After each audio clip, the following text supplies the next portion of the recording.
Hello everyone, welcome to Advait education. मेरा नाम है अक्षय मिश्रा और आप पढ़ रहे हैं क्लास 11th फिजिक्स की सीरीज। तो प्रीवियस वीडियो में हमने अपना चैप्टर थर्मोडायनामिक्स पूरा शुरू कर लिया था और कितने हमने उसमें 8 पार्ट प्रीवियस पढ़ चुके हैं। और हमने क्या देखा, पूरा हीट इंजन के बारे में देखा, रेफ्रिजरेटर के बारे में देखा। अब ये वाला जो हमारा लेक्चर रहेगा ये बेस्ड रहेगा हमारा कार्नोट इंजन पे। तो कार्नोट इंजन की यदि हम बात करें तो वो थोड़ा इजी है, ठीक है, थोड़ा सा बड़ा है बट उसको समझना एकदम आसान है। नेक्स्ट जो टॉपिक आता है हमारे इस लेक्चर का वो है क्या, कार्नोट थ्योरम। और कार्नोट थ्योरम को यदि आप बुक से पढ़ेंगे तो आपको वो एकदम कॉम्प्लिकेटेड लगेगा, मतलब उसको एक डायग्राम में समझाना पॉसिबल नहीं है। अब बुक से पढ़ें, चाहे कोई भी रेफरेंस बुक से पढ़ें, आपको वो एकदम कॉम्प्लिकेटेड लगेगा। मैंने भी देखा बुक से, टेक्स्ट बुक्स में देखा, एनसीईआरटी में देखा, तो वो एकदम थोड़ा सा कॉम्प्लिकेटेड लगा। बट मैं आपको जिस तरीके से बताने जा रहा हूं एकदम आपको क्या हो जाएगी, पूरी फीलिंग आ जाएगी उसकी क्या है, आपको वो एक्चुअली समझ में आएगा। कार्नोट थ्योरम के बारे में बोलूं, कार्नोट इंजन तो आप इजीली समझ सकते हैं क्योंकि हमने जितने भी पूरी प्रीवियस चीजें पढ़ी है इस चैप्टर में वही सब चीजें लगेगी क्या, उसको समझाने के लिए। ठीक है, तो यदि आप चैनल में नए हैं तो बिल्कुल चैनल को सब्सक्राइब करना ना भूलें। आज के हमारे लेक्चर में हम देखेंगे कार्नोट इंजन के बारे में, कार्नोट थ्योरम के बारे में देखेंगे और उससे रिलेटेड क्या करेंगे, हम न्यूमेरिकल्स बनाएंगे। ये वाला कौन सा पार्ट है, हमारा 9th पार्ट है इस चैप्टर का और ये इस चैप्टर का क्या है, लास्ट पार्ट है। ठीक है, तो शुरू करते हैं अपना लेक्चर कार्नोट इंजन के बारे में। देखते हैं कार्नोट इंजन के बारे में। तो कार्नोट इंजन क्या है, एक आइडियल इंजन है। आइडियल इंजन है जिसकी मदद से हम क्या करते हैं, जितने भी हीट इंजन है उनकी परफॉर्मेंस और एफिशिएंसी से हम क्या करते हैं, कंपेयर करते हैं। अब कोई बोलेगा कि कार्नोट इंजन क्या है, एक आइडियल इंजन है, तो क्या इसकी एफिशिएंसी 100% होगी, तो नहीं, ऐसा नहीं होगा। उसकी एफिशिएंसी 100% नहीं होगी भले कार्नोट इंजन क्या है, एक आइडियल इंजन है। ऐसा क्यों, क्योंकि हमने प्रीवियस लेक्चर में पढ़ा है जितने भी हीट इंजन होते हैं वो क्या करते हैं, सोर्स से हीट लेते हैं, वर्क प्रोड्यूस करते हैं और कुछ पार्ट अपनी हीट क्या करते हैं, सिंक में रिजेक्ट कर देते हैं। तो कार्नोट इंजन भी क्या करेगा, एक प्रकार का हीट इंजन है, वो भी कुछ अपनी पार्ट हीट क्या करेगा, सिंक में रिजेक्ट करेगा। तो जब वो अपनी पूरी हीट कन्वर्ट नहीं कर रहा है तो एफिशिएंसी उसकी 100% होगी भी नहीं। और यदि वो कर भी लेता पूरी हीट कन्वर्ट तो वो क्या हो जाती, सेकंड लॉ वायलेट हो जाती, केल्विन प्लैंक की स्टेटमेंट क्या हो जाती, उससे वायलेट हो जाती। तो ऐसा नहीं होगा। एक आइडियल इंजन है, इसकी मदद से हम क्या करते हैं, जितने भी इंजन है उसकी परफॉर्मेंस को कंपेयर करते हैं। मगर आइडियल इंजन होने के बाद भी कार्नोट इंजन की एफिशिएंसी 100% नहीं होती है क्योंकि वो अपना कुछ अमाउंट ऑफ हीट रिजेक्ट करता ही है सिंक में। और यही क्या है, हमारा हीट इंजन का मेन वो है। ठीक है, तो पॉइंट्स देखते हैं स्टार्टिंग के, क्या इंपॉर्टेंट पॉइंट्स रहेंगे कार्नोट इंजन में जिसकी मदद से आप क्या कर सकते हैं, पूरा इसके बारे में लिख सकते हैं। कार्नोट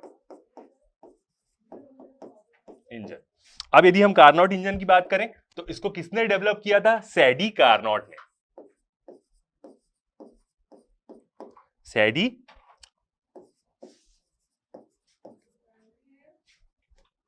कार्नोट ने कौन से टाइम में इसने डेवलप किए थे, 1824 में। जिस टाइम में वो थे तो वो एक इकोलाई पॉलिटेक्निक कॉलेज में थे और उस टाइम में सैडी कार्नोट जिस पॉलिटेक्निक कॉलेज में थे उस समय जितने भी बड़े बड़े टीचर्स हैं, लैग्रांजे, लैप्लास, फोरियर, ये जितने भी बहुत सारे टीचर्स, कम से कम 8-9 टीचर्स क्या थे, उनके वहां पे टीचर थे। तो एक क्या था, वो बहुत जबरदस्त तो उनका पॉलिटेक्निक कॉलेज था ही, या हम बोले पॉलिटेक्निक स्कूल था उनका। तो जो कार्नोट इंजन है वो क्या है, एक प्रकार का क्या है, आइडियल हीट इंजन है। आइडियल हीट इंजन, और इसकी एफिशिएंसी क्या होगी, आइडियल होने के बाद भी क्या है, 100% एफिशिएंसी नहीं है। क्यों, क्योंकि ये कुछ अमाउंट ऑफ हीट अपनी क्या करेगा, रिजेक्ट करेगा ही करेगा। अब जो एक और इंपॉर्टेंट चीज होती है जानने के लिए, तो कार्नोट इंजन क्या है, एक रिवर्सिबल हीट इंजन है। रिवर्सिबल हीट इंजन, ये जो टर्म है इसका बहुत ज्यादा इंपॉर्टेंस है यहां पे,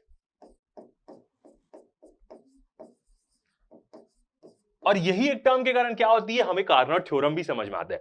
रिवर्सिबल हीट इंजन का मतलब यहां है कि हमने देखा है प्रीवियसली रिवर्सिबल प्रोसेस क्या होते हैं, एक स्ट्रेट लाइन से हम पीवी डायग्राम में शो करते हैं, उसको एग्जैक्टली हम रिवर्स कर सकते हैं। मतलब जैसा सिस्टम का इनिशियल स्टेट था वो वापस उसी में पहुंच जाएगा, जितना भी वो हीट दिया था उतनी हीट वो वापस ले लेगा, मतलब एग्जैक्टली रिवर्स होगा। कोई भी नेचुरल प्रोसेस, जितने भी रियल लाइफ के प्रोसेस है वो रिवर्सिबल प्रोसेस नहीं होते हैं। तो इसलिए कार्नोट क्या है, एक आइडियल इंजन है और ये क्या है, एक प्रकार का रिवर्सिबल हीट इंजन है। याद रखिएगा, ये बहुत इंपॉर्टेंट चीज है यहां पे याद रखने के लिए। तो रिवर्सिबल हीट इंजन है जो क्या करता है, ऑपरेट करता है किसके बीच में, दो टेम्परेचर लिमिट्स के बीच में। एक टेम्परेचर लिमिट्स क्या होगी, सोर्स होगी जिसका टेम्परेचर क्या होता है T1, और दूसरा क्या होगा, सिंक जिसका टेम्परेचर होता है हमारा T2। ये दोनों क्या होते हैं, सोर्स और सिंक हमारे थर्मल रिजर्वायर होते हैं जिनकी क्या होती है, इन्फिनाइट हीट कैपेसिटी होती है, या हम बोले इन्फिनाइट थर्मल हीट कैपेसिटी होती है। इसका मतलब कितनी भी अमाउंट ऑफ हीट इसको हम दे दें, दोनों सोर्स और सिंक को, वो अपना टेम्परेचर चेंज नहीं करेंगे, बिल्कुल भी उनका टेम्परेचर क्या होता है, चेंज नहीं होता है। और क्या इंपॉर्टेंट चीज क्या है, ये एक प्रकार का डिजाइन थ्योरेटिकल इंजन है। क्या है ये, डिजाइन थ्योरेटिकल इंजन है। मतलब इस इंजन को हम नॉर्मली बना नहीं सकते, नॉर्मल लाइफ में या रियल लाइफ में हम बोले इस इंजन को हम क्या कर सकते हैं, बना नहीं सकते, क्योंकि एक तो इसके सारे प्रोसेस रिवर्सिबल प्रोसेस है, तो ऐसा रियल लाइफ में कोई भी रिवर्सिबल प्रोसेस बनाना पॉसिबल नहीं है। बट क्या है, ये इंजन की मदद से हमें बहुत सारी चीजें समझने में फायदा मिलता है, और हमें ये समझ में आता है कि ओरिजिनल इंजन की हम परफॉर्मेंस को कैसे ठीक करें, क्या करेंगे जब वो क्या पहुंचेगा, वो इंजन कार्नोट इंजन के, या हम बोले एक रिवर्सिबल इंजन के क्लोज जाएगा, तो उससे क्या होगी, उस इंजन की क्या होगी, एफिशिएंसी बढ़ेगी। और इसको हम क्या करते हैं, मेन एक क्या है, थ्योरेटिकल इंजन है, जो क्या काम आता है, हमारे जज करने के काम आता है, जज परफॉर्मेंस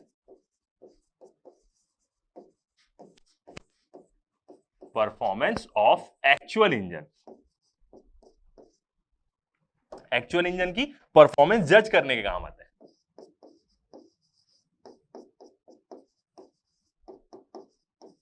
तो ऐसा इंजन बनाना पॉसिबल नहीं है, बट ये इंजन से हमें इतनी सारी यूजफुल इंफॉर्मेशन मिलती है, जिसकी मदद से हम क्या कर सकते हैं, जितने भी हमारे रियल लाइफ के इंजन हैं उनको हम क्या कर सकते हैं, मतलब उनकी परफॉर्मेंस को हम क्या कर सकते हैं, इंक्रीज कर सकते हैं। ठीक है, तो ये क्या है, उसके स्टार्टिंग के इंपॉर्टेंट पॉइंट्स जो एकदम जरूरी है। मोस्ट इंपॉर्टेंट चीज क्या है, एक तो आइडियल इंजन है, दूसरा क्या है, रिवर्सिबल हीट इंजन। यहाँ पे बहुत इंपॉर्टेंट पॉइंट है, क्योंकि इसके सारे प्रोसेसेस को हम क्या कर सकते हैं, रिवर्स कर सकते हैं। आगे जाके हमें यही चीजें समझ में आएगा कि जो एक कार्नोट इंजन है, मतलब क्या, हीट इंजन। अब जब हीट इंजन को हम रिवर्स कर देते हैं तो वो क्या बन जाता है, रेफ्रिजरेटर बन जाता है, या हम उसको क्या बोल सकते हैं, हीट पंप भी बोल सकते हैं, दोनों चीजें बोल सकते हैं। रेफ्रिजरेटर और हीट पंप में क्या फर्क होता है कि हम सिस्टम किसको अपना मानते हैं, जो चीज हमने प्रीवियस लेक्चर में अच्छे से देखी। तो यही कैसे बन पाता है ये, क्योंकि ये रिवर्सिबल इंजन है। यदि ये इंजन रिवर्सिबल नहीं होता तो ये रेफ्रिजरेटर और हीट पंप नहीं बन पाता।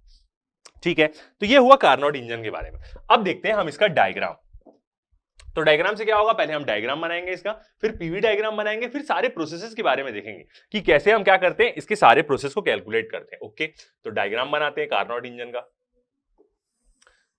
एक क्या रहेगा, हमारा सिलेंडर पिस्टन का अरेंजमेंट रहेगा, और सारी चीजें, मतलब जितने भी इसके पार्ट्स हैं वो सारे पार्ट्स क्या रहते हैं, हमारे लिए इंपॉर्टेंट रहते हैं। इनके बारे में एनालिसिस करना कि हर पार्ट कैसे बने, क्योंकि यदि आप हर पार्ट्स के बारे में समझ पाएंगे तभी आप बता पाएंगे कि इंजन कैसे वर्क करता है। ठीक है, तो एक उसका क्या हो गया, ये सिलेंडर हो गया, जिसके अंदर क्या होगा, पिस्टन चलेगा। अब ये जो सिलेंडर रहता है, सिलेंडर के अंदर पिस्टन आएगा। सिलेंडर जो इसका रहता है वो क्या रहता है, इंसुलेटेड रहता है। इंसुलेटेड का मतलब यह है कि ना ही हम इसमें क्या दे सकते हैं, वर्क दे सकते हैं, ना ही इस इंजन, मतलब इसके सिलेंडर के बाहर क्या होगी, हीट ट्रांसफर होगा। बहुत सारी बुक्स में आप देखेंगे तो वहां पे वो आपको बोल देगा कि एडियाबैटिक होता है। ठीक है, दोनों का मीनिंग क्या है, लगभग सेम ही है। इंसुलेटेड का मतलब ये होगा कि इसमें हम वर्क ट्रांसफर भी नहीं कर सकते। वर्क ट्रांसफर मतलब हम इसको फोर्स नहीं दे सकते, शेक नहीं कर सकते। और एडियाबैटिक का भी वही मतलब होगा। यदि हम एडियाबैटिक बोले तो इसका मतलब, हम इंसुलेटेड बोले तो हम एडियाबैटिक को भी कवर कर लेते, मतलब वही होता है। तो जो सिलेंडर है ये कैसा होगा, जिसकी जो वॉल्स होगी वो क्या होगी, इंसुलेटेड होगी, इंसुलेटेड वॉल्स। मतलब ना ही सिलेंडर की वॉल से क्या होगा, हीट ट्रांसफर होगा, ना ही सिलेंडर के अंदर क्या होगा, वर्क जाएगा। कुछ नहीं हो सकता, जो चीज अंदर हो रही है वो अंदर क्या रहेगी, एकदम सेफ रहेगी। फिर इसमें एक पिस्टन लगे रहता है। अब पिस्टन भी कैसा है, पिस्टन भी हमारा फ्रिक्शनलेस और इंसुलेटेड है। ये हो गया हमारा पिस्टन, जो क्या करेगा, इसके अंदर मूव करेगा हर एक प्रोसेस में। एक्सपांशन कंप्रेशन क्या होगा, पूरा इससे ही होगा। और यदि हम इसके बारे में बात करें तो ये क्या है,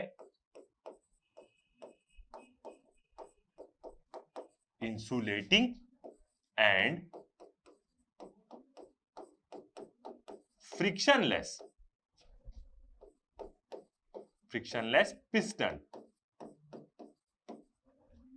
एक तो इंसुलेटिंग है, मतलब पिस्टन से भी क्या होगा, कोई भी हीट ट्रांसफर नहीं होगा, पिस्टन से भी बिल्कुल भी हीट लॉस नहीं होगी। सेकंड चीज फ्रिक्शनलेस है। इसका मतलब क्या है, जब पिस्टन ऐसे से मूव करता है एक सिलेंडर में, तो यहां पे उसकी वॉल्स में क्या होता है, ऑब्वियसली बात है फ्रिक्शन होगी। जब कोई चीज किसी के ऊपर स्लाइड करेगी तो यहां पे क्या होता है, उसके कारण भी क्या होती है, हीट लॉस होती है, एनर्जी लॉस होती है। बट ये जो पिस्टन है ये क्या है, फ्रिक्शनलेस है। कार्नोट इंजन में कोई हीट लॉस होगा नहीं। रियल लाइफ में ऐसा हो सकता है कि नहीं हो सकता, इसलिए हम इसको क्या बोलते हैं, एक प्रकार का आइडियल इंजन है। ठीक है, अब इसके अंदर जो गैस यूज होती है वो कौन सी गैस रहती है, आइडियल गैस। आइडियल गैस हम यूज करते हैं। तो अंदर में क्या है, इसमें पूरी आइडियल गैस है। और कितना अमाउंट आइडियल गैस का हम यूज करते हैं कार्नोट इंजन में, वो रहता है 1 मोल। 1 मोल हम आइडियल गैस यूज करते हैं। और यदि हम इस आइडियल गैस को बोले तो ये एक प्रकार का क्या हो जाएगा, किसी भी इंजन का क्या हो जाएगा, working substance. Working substance, ideal gas हमारी वर्किंग सब्सटेंस है इस इंजन की। और कितना अमाउंट हम यूज कर रहे हैं, तो 1 मोल। तो जितने भी इंजन के हम प्रोसेसेस लेंगे उसमें क्या होगी, सबकी एन या म्यू की वैल्यू हम बोले वो क्या हो जाएगी, 1 हो जाएगी। ठीक है, तो ये हो गया इसके पूरे अरेंजमेंट के बारे में। अब नीचे की चीजें देखते हैं, नीचे में क्या क्या रहता है। तो एक क्या रहेगा, इसके नीचे में रहेगा हमारा इंसुलेटिंग स्टैंड। ऐसा स्टैंड जिसके ऊपर यदि हम इस इंजन को रख देंगे, नीचे वाले यदि हम पोर्शन के बारे में बात करें तो नीचे वाला पोर्शन क्या रहता है, जहां से हमारा ट्रांसफर होगा हीट। ठीक है, देखते हैं एक बार नीचे वाले पोर्शन के बारे में। नीचे वाले पोर्शन से क्या होती है, हमारी हीट ट्रांसफर हो सकती है, क्योंकि यहीं से हम क्या देंगे, इस इंजन को हीट देंगे। ये नीचे वाला पोर्शन हमारा सिर्फ एक लाइन, क्योंकि यहां से क्या होगी, इस इंजन में हीट एंटर करेगी। ओके, नीचे से इसमें हीट क्या कर सकती है, एंटर कर सकती है अपने इस इंजन में। ठीक है, अब नीचे वाला क्या होगा हमारा, इंसुलेटिंग स्टैंड।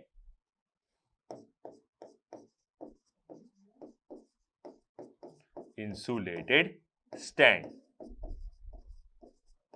मतलब जब भी हम इस स्टैंड के ऊपर पिस्टन सिलेंडर इंजन, मतलब इस इंजन को रख देंगे कार्नोट इंजन को, तो ये पूरा चारों तरफ से इंसुलेट हो जाएगा।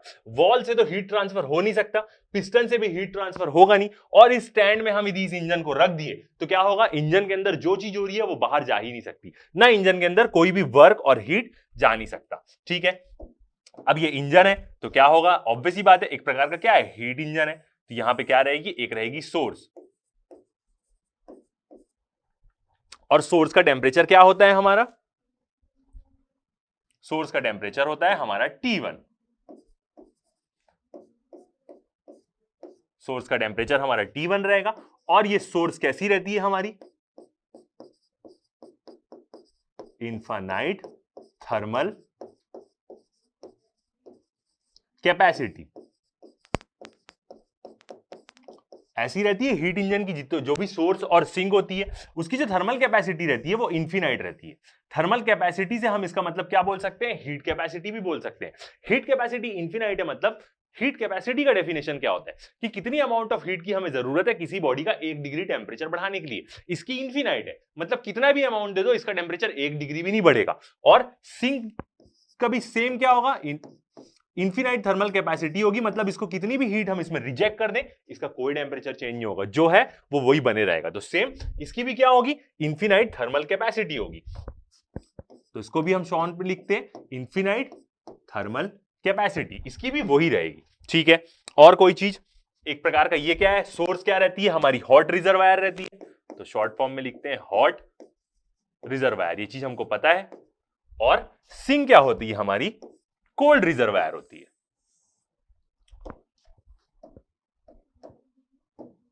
तो ये क्या है उसका, इस पिस्टन को हम क्या करेंगे, बारी बारी से सब में प्लेस करेंगे। तो ये क्या है हमारा हॉट रिजर्वायर शॉर्ट फॉर्म में, और ये क्या है हमारा कोल्ड रिजर्वायर, जैसा सेम क्या होता है एक हीट इंजन में होता है। तो ये क्या रहा पूरा हमारा इंजन का डायग्राम।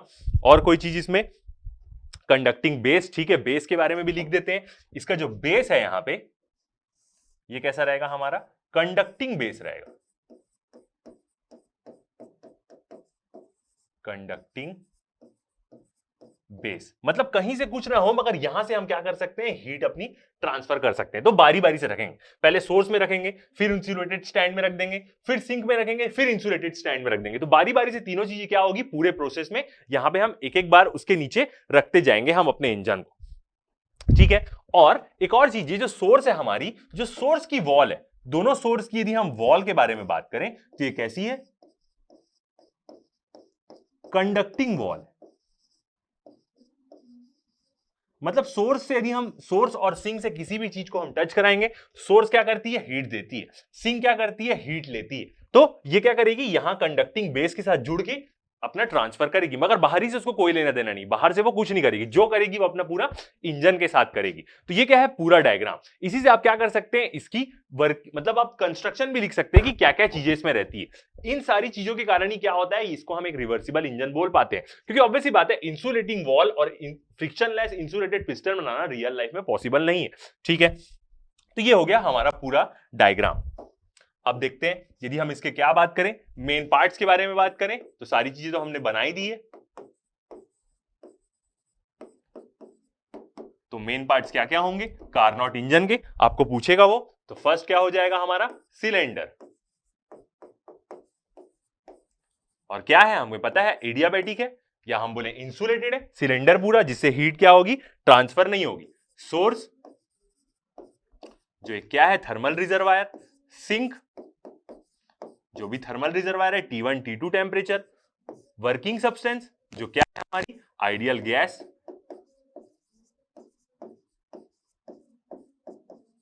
और सारी इंफॉर्मेशन आप क्या कर सकते हैं, लिख सकते हैं कि किसकी किसकी क्या है।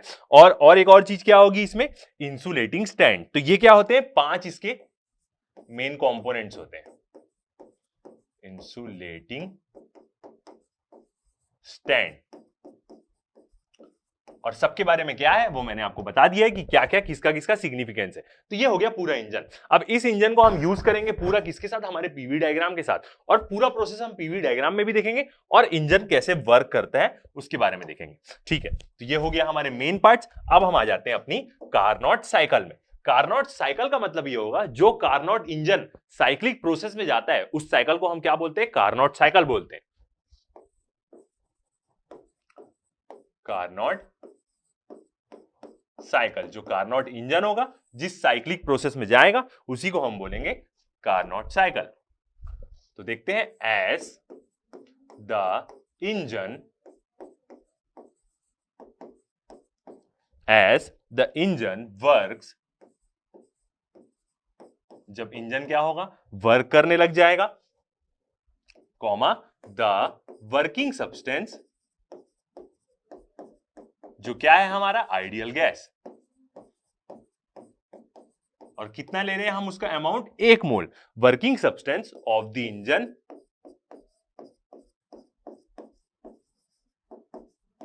Working substance of the engine undergoes A cycle. जो वर्किंग सब्सटेंस है वो अलग अलग प्रोसेसेस में मूव करेगा, 4 प्रोसेस में, और इसी को हम क्या बोलेंगे, नोन एज कार्नोट साइकिल। इसी साइकिल को हम क्या बोलेंगे, कार्नोट साइकिल बोलेंगे, ठीक है। तो ये हो गया हमारा कार्नोट साइकिल का डेफिनेशन। अब हम क्या करते हैं, अपनी साइकिल बनाते हैं यहां पे, ठीक है। तो अब उसके लिए हमें क्या प्लॉट करना पड़ेगा, पीवी डायग्राम।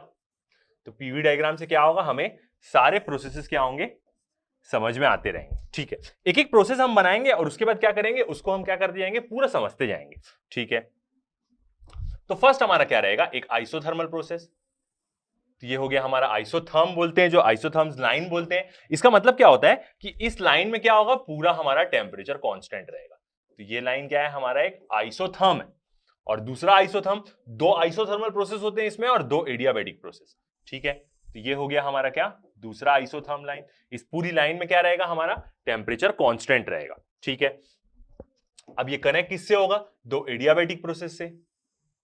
तो ये एक एडियाबैटिक प्रोसेस आया, और हर लाइन का हमें क्या देखना पड़ेगा, प्रेशर देखना पड़ेगा। तो ये हो गया हमारा एडियाबैटिक प्रोसेस। नीचे वाली लाइन को और अच्छे से बना सकते हैं, यहीं से क्या होगी, ये शुरू होगी ऐसे।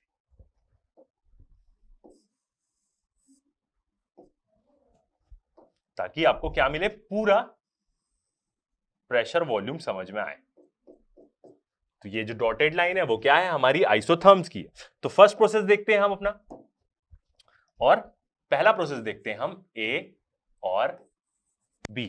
वाई एक्सिस में क्या है हमारा प्रेशर, और एक्स एक्सिस में क्या है हमारा वॉल्यूम।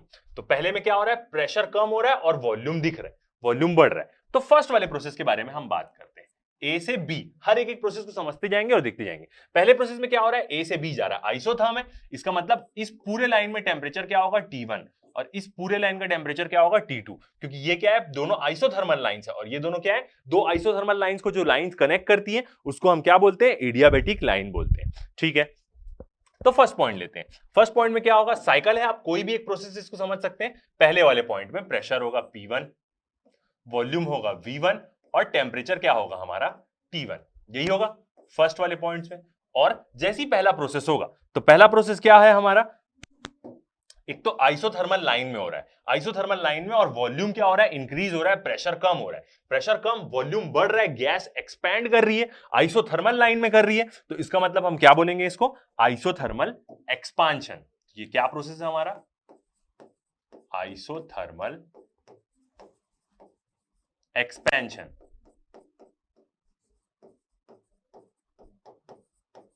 फर्स्ट वाला प्रोसेस है हमारा आइसोथर्मल एक्सपेंशन। अब आइसोथर्मल एक्सपांशन में क्या होता है, हीट ऐड होती है। Q1 अंदर की तरफ आ रहा है, मतलब ए से बी वाले प्रोसेस में क्या होगी, हीट हमारी ऐड होगी यहां पे। तो क्या हो जाएगा, इंजन हमारा सेकंड स्टेट में पहुंच जाएगा। एक एक लाइन देखते हैं और कैसे हो रहा है मैं आपको पूरा बताऊंगा। तो कौन से, जब आइसोथर्मल एक्सपांशन हो जाएगा तो बी पॉइंट का प्रेशर क्या हो जाएगा, P2, वॉल्यूम हो जाएगा V2, और टेम्परेचर क्या रहेगा, टेम्परेचर तो T1 ही रहेगा। क्यों, क्योंकि आइसोथर्मल लाइन में ही वो पूरा हो रहा है। बिल्कुल ठीक है। अब देखते हैं हम फर्स्ट प्रोसेस के बारे में बात करते हैं, जो हमारा क्या होगा, फर्स्ट स्ट्रोक होगा इंजन का। इंजन का जितने बार भी पिस्टन मूव करेगा उसको हम क्या बोलेंगे, स्ट्रोक बोलेंगे। तो सबसे पहले हम बात करते हैं अपने फर्स्ट स्ट्रोक के बारे में। तो होगा हमारा फर्स्ट स्ट्रोक। जितने बार भी इंजन पिस्टन हिलेगा उसको हम क्या बोलते जाएंगे, स्ट्रोक बोलते जाएंगे। और कौन सा प्रोसेस हो रहा है यहां पे हो रहा है आइसोथर्मल एक्सपांशन प्रोसेस के बारे में बात करेंगे हम, थर्मल एक्सपांशन। और क्या बोलते हैं इसको, कर्व भी बोल सकते हैं आप, आइसोथर्मल एक्सपांशन कर्व। ठीक है, तो फर्स्ट वाले प्रोसेस में क्या होगा, जो सिलेंडर है उसको हम क्या करेंगे, सोर्स के ऊपर प्लेस करेंगे सबसे पहले। तो देखते हैं, सिलेंडर को हम क्या करेंगे, जिसमें क्या है हमारी 1 मोल ही आइडियल गैस का, 1 मोल ऑफ आइडियल गैस हम यूज कर रहे हैं। तो इसको हम क्या करेंगे, इसको हम सबसे पहले प्लेस करेंगे किसके ऊपर, सोर्स के ऊपर। अब सोर्स क्या करेगा, जब हम उसको सोर्स के ऊपर प्लेस कर रहे हैं तो वो क्या करेगा, अपनी हीट देगा उसको। तो यहां पहले पूरा प्रोसेस के बारे में समझ जाते हैं, फिर मैं आपको डायग्राम दिखाऊंगा। ठीक है, अब क्या है, आइसोथर्मल प्रोसेस है तो हमें क्या करनी पड़ेगी, अपनी फर्स्ट लॉ लगा के एनालिसिस करना पड़ेगा। क्या बोलती है first law, del Q is equal to del U plus del W। First law लगा के हम एनालिसिस करेंगे, तभी हमें समझ में आएगा कि हीट ऐड हो रही है, वर्क दे रहा है, क्या नहीं दे रहा है, तभी समझ में आएगा। ठीक है, तो हमें पता है आइसोथर्मल प्रोसेस है। आइसोथर्मल प्रोसेस का मतलब क्या है कि टेम्परेचर चेंज नहीं होगा। टेम्परेचर चेंज नहीं होगा, इसका मतलब क्या है, इंटरनल एनर्जी उसकी चेंज नहीं होगी, क्योंकि आइडियल गैस की इंटरनल एनर्जी सिर्फ टेम्परेचर का फंक्शन होती है। तो जो डेल U होगा उसकी वैल्यू क्या होगी, 0 होगी। डेल U चेंज होगा ही नहीं, तो डेल U 0 हो गया, तो सिर्फ क्या बचेगा यहाँ पे, del Q is equal to del W, यही बचेगा। ठीक है, अब क्या है, एक्सपांशन है। एक्सपांशन में हमें वर्क क्या मिलता है, सिस्टम हमें वर्क करके दे रहा है तो हमें पॉजिटिव मिलता है। तो जो वर्क की वैल्यू है वो क्या मिलेगी हमें, यहां पे पॉजिटिव मिल रही है, और हमारी इक्वेशन से भी आई है, वर्क की वैल्यू क्या है, पॉजिटिव आ रही है। आगे जाके हम देखेंगे हमें इधर उधर शिफ्ट करना पड़ेगा उसको, क्योंकि एक्सपांशन है तो वर्क की वैल्यू पॉजिटिव। तो यहां पे डेल Q की भी वैल्यू क्या मिल रही है, पॉजिटिव मिल रही है। इसका मतलब यह है कि जब सिस्टम एक्सपैंड करेगा आइसोथर्मली पहले स्ट्रोक में, तो वो क्या करेगा, हीट उसमें ऐड होगी, उस सिस्टम में उसकी हीट बढ़ेगी। ठीक है, जो हीट है उसमें क्या होगी, ऐड होगी, सिस्टम में हीट इंक्रीज होगी। मगर क्या होगा, आइसोथर्मली वो हो रहा है तो उसका टेम्परेचर चेंज नहीं होगा, मगर उसमें हीट क्या होगी, ऐड होगी। तो इसलिए क्यू की वैल्यू क्या आ रही है, पॉजिटिव आ रही है यहाँ पे। तो हीट उस सिस्टम में क्या हो रही होगी, ऐड हो रही होगी। तभी यहां पे हमने क्या बनाया, Q1 बनाया। इस प्रोसेस में क्या हो रही है, जो वर्किंग सब्सटेंस है, जो 1 मोल ऑफ आइडियल गैस हम यूज कर रहे हैं, वो क्या ले रहा है, हीट ले रहा है। ठीक है, मेन डायग्राम में देखते हैं। तो मेन डायग्राम ये है हमारा पिस्टन सिलेंडर, ये दोनों को हमने अभी हटा दिया। अभी ये जो कंडक्टिंग बेस है इसका, तो सोर्स को अभी हमने इसके नीचे रख दिया, ये दोनों को अभी हमने हटा दिया, सोर्स को इसके नीचे रख दिया। सोर्स क्या होगी, सोर्स क्या करती है, किसी भी हीट इंजन को क्या देती है, हीट देती है। ठीक है, और वो क्या देता है, हमें फिर वर्क देता है। यहां पे वो चीज 4 प्रोसेस में होगी। तो सोर्स को अभी हमने इसके नीचे रख दिया, अभी ये दोनों को नहीं रखा है। सोर्स क्या करेगी, इसको हीट देगी, हीट देगी तो पिस्टन क्या होगा, ऊपर की तरफ जाएगा, एक्सपांड हो रहा है। और कैसा एक्सपांड हो रहा है, आइसोथर्मली, टेम्परेचर उसका चेंज नहीं हो रहा है, आइसोथर्मल एक्सपांशन हो रहा है यहां पे। ठीक है, तो फर्स्ट हमने समझ में आया, आइसोथर्मल एक्सपांशन हो रहा है, वर्क डन भी पॉजिटिव। तो हम फर्स्ट लॉ से देख सकते हैं, वर्क हमारा पॉजिटिव आ रहा है तो हीट भी पॉजिटिव है। अब जब Q पॉजिटिव आता है तो इसका मतलब क्या है, heat added to the system, system heat ले रहा है। यदि Q की वैल्यू नेगेटिव आ जाती है तो इसका मतलब क्या है, सिस्टम हीट रिजेक्ट कर रहा है। यहां पे पॉजिटिव आई है, मतलब क्या हो रही है, सिस्टम हमारा हीट ले रहा है। ठीक है, अब एक और चीज ये भी है, यहां पे क्या है, पूरे प्रोसेस रिवर्सिबल है। और रिवर्सिबल प्रोसेस की कंडीशन क्या होती है कि वो धीरे धीरे हो, तभी वो रिवर्सिबल हो पाएंगे। सच स्पॉन्टेनियस प्रोसेस इरिवर्सिबल होते हैं। तो यहां पे जब हम उसको सोर्स में प्लेस करेंगे ना, तो वो क्या होगा, एक्सपैंड स्लोली, धीरे धीरे यहां पे हम क्या करेंगे, उसको एक्सपैंड करेंगे, एकदम जल्दी से एक्सपैंड नहीं करेंगे, वरना वो क्या हो जाएगा, इरिवर्सिबल प्रोसेस हो जाएगा। ठीक है, तो हमने फर्स्ट लॉ से देख लिया कि क्या होगा। तो इसका मतलब क्या है, जब फर्स्ट लॉ से हमने देखा del W equal to del Q है, तो जो हमारा वर्क डन होगा, वर्क डन जो कौन करेगी, आइडियल गैस करेगी, वही हमारा क्या है, सिस्टम है। जितना वो वर्क डन करेगी उतना ही वो क्या करेगी, हीट एब्जॉर्ब करेगी, heat absorbed by the system भी बोल दें, या हम बोले आइडियल गैस, क्योंकि हमारा वही सिस्टम है। तो गैस क्या करेगी, जितना एक्सपैंड होगी उतनी वो हीट लेगी अपने अंदर, आइसोथर्मली लेगी, बिना टेम्परेचर चेंज किए।